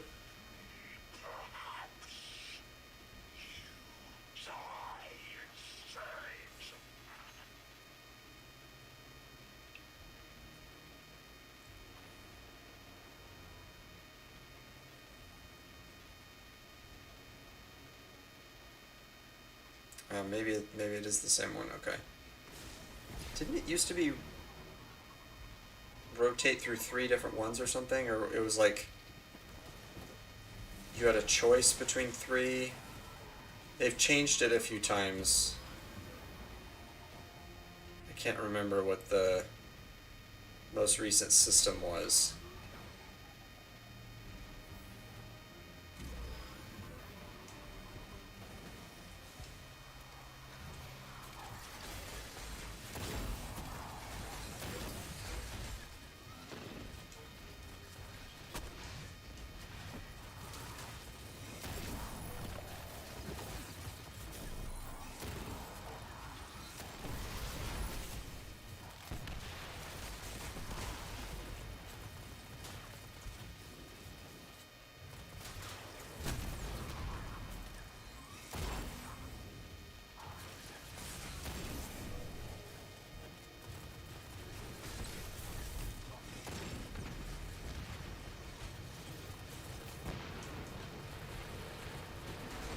As soon as I get the 100 solar kills, I'm going to switch off to stasis.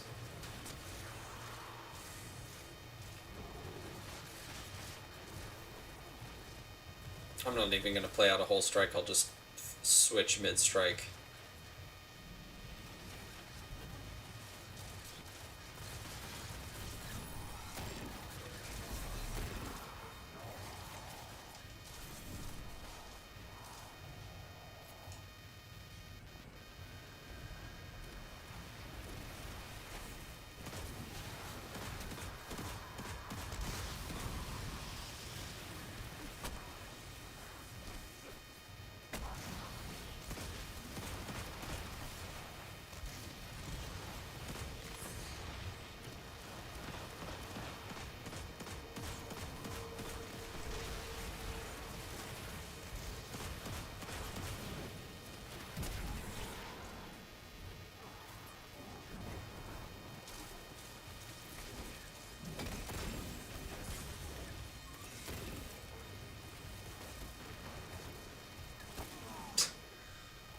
I think that sniper there kills me every time.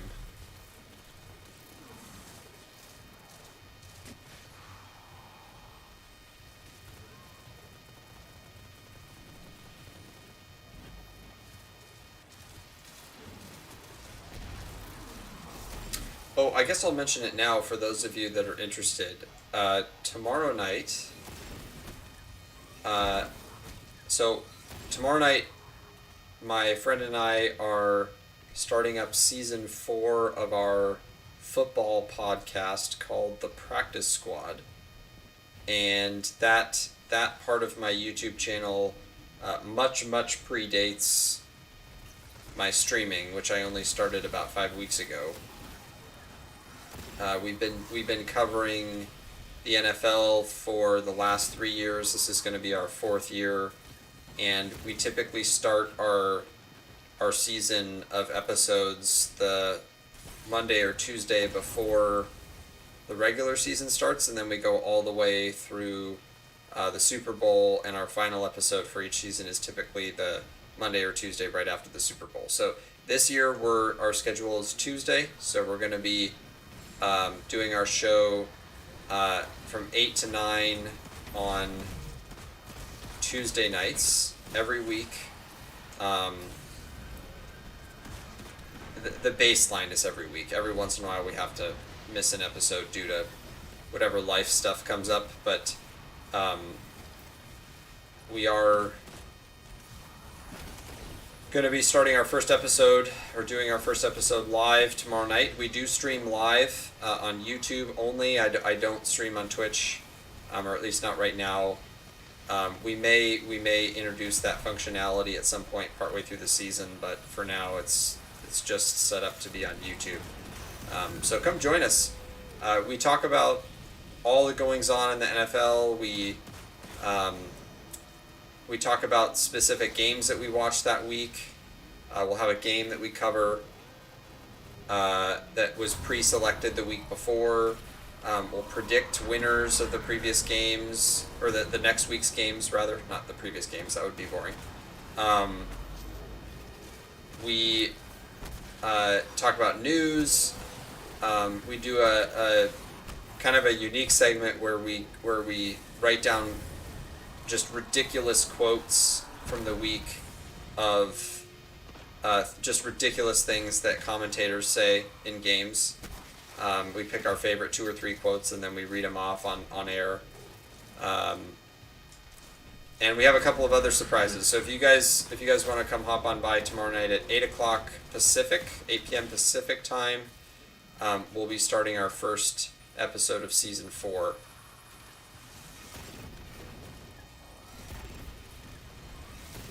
And I understand that the crossover between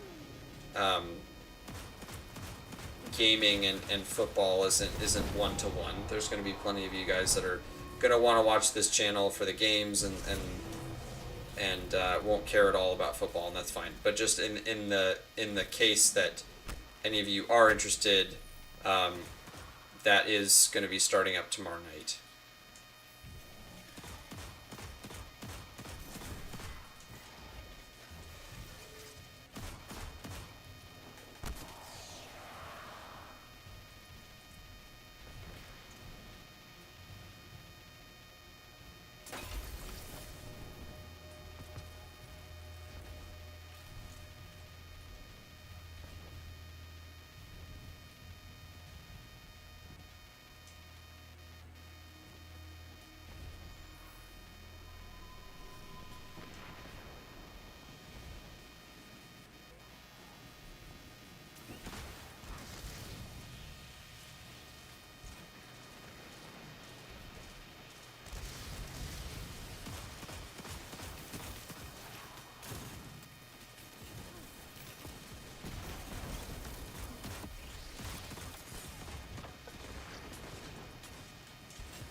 I just feel so much more powerful when I use my Solar Titan than Stasis. That's probably because I don't know how to use Stasis very well, but I just feel like I just output way more DPS, and I just feel way more powerful.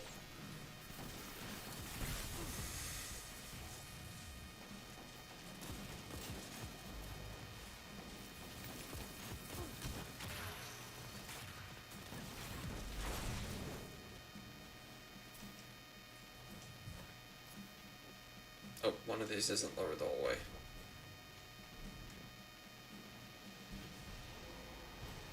There we go.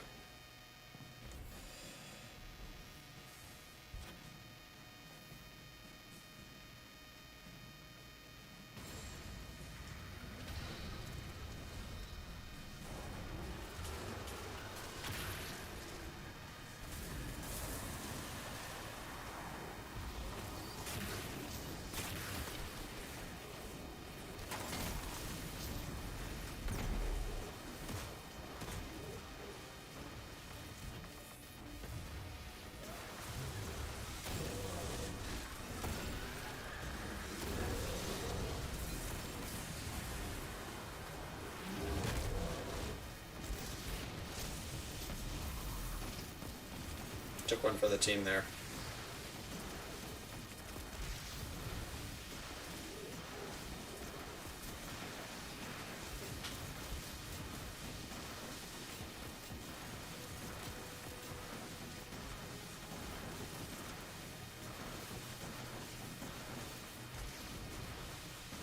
I don't know why he decided to go to the other side, because now he can't do any damage at all.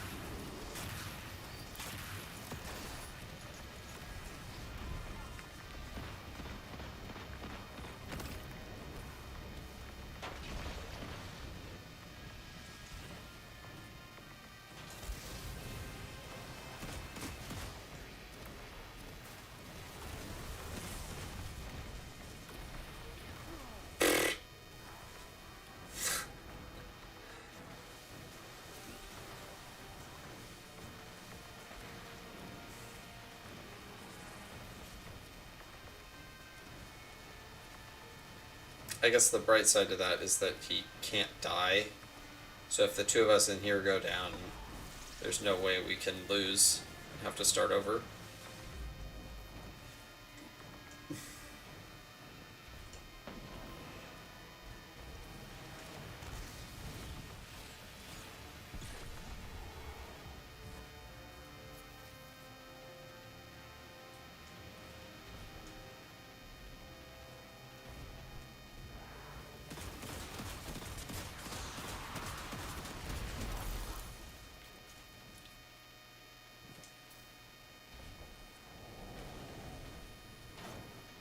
Whoops.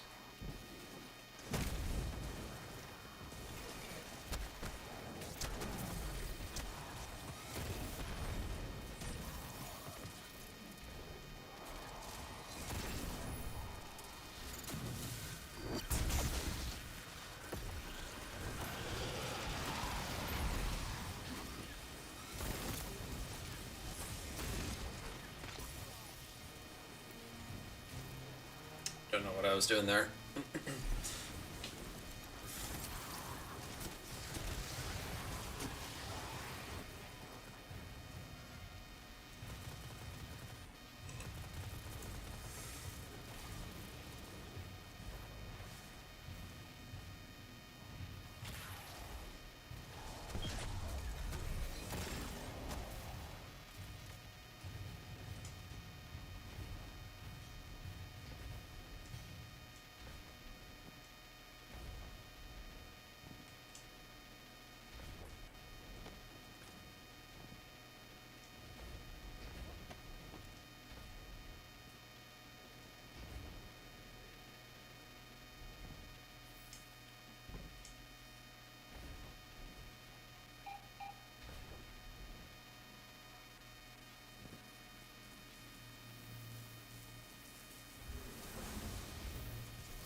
had a feeling that was going to happen.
Wow, that was such bad aim.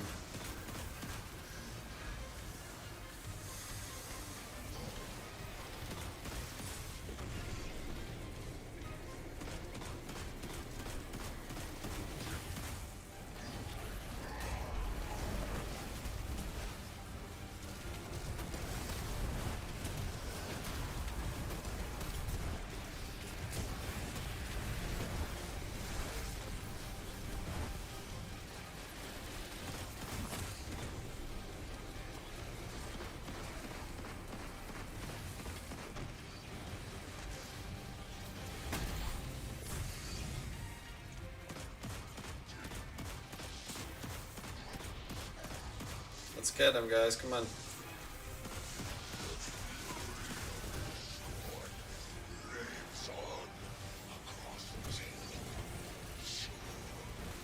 There we go.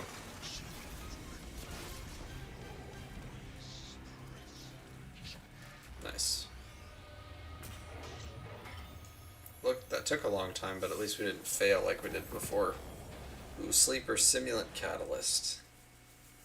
A couple years too late, but sure. Why not?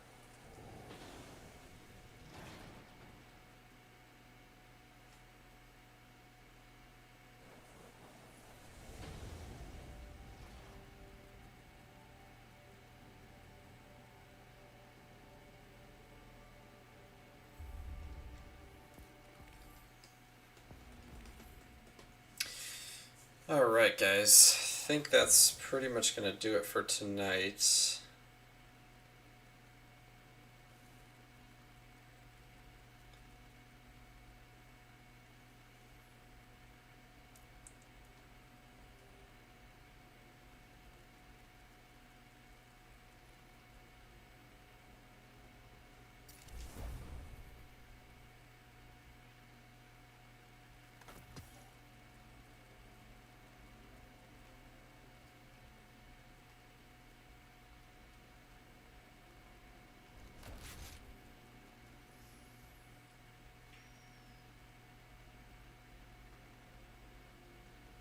I'm going to hold off on spending that actually until I figure out what activity I'm going to do next time.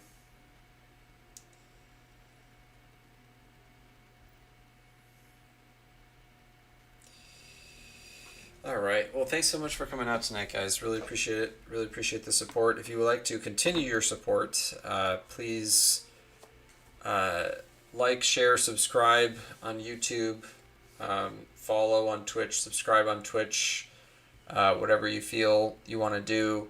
I just love hanging out with you guys. Love having the discussion. For those of you that have participated, really appreciating that as well.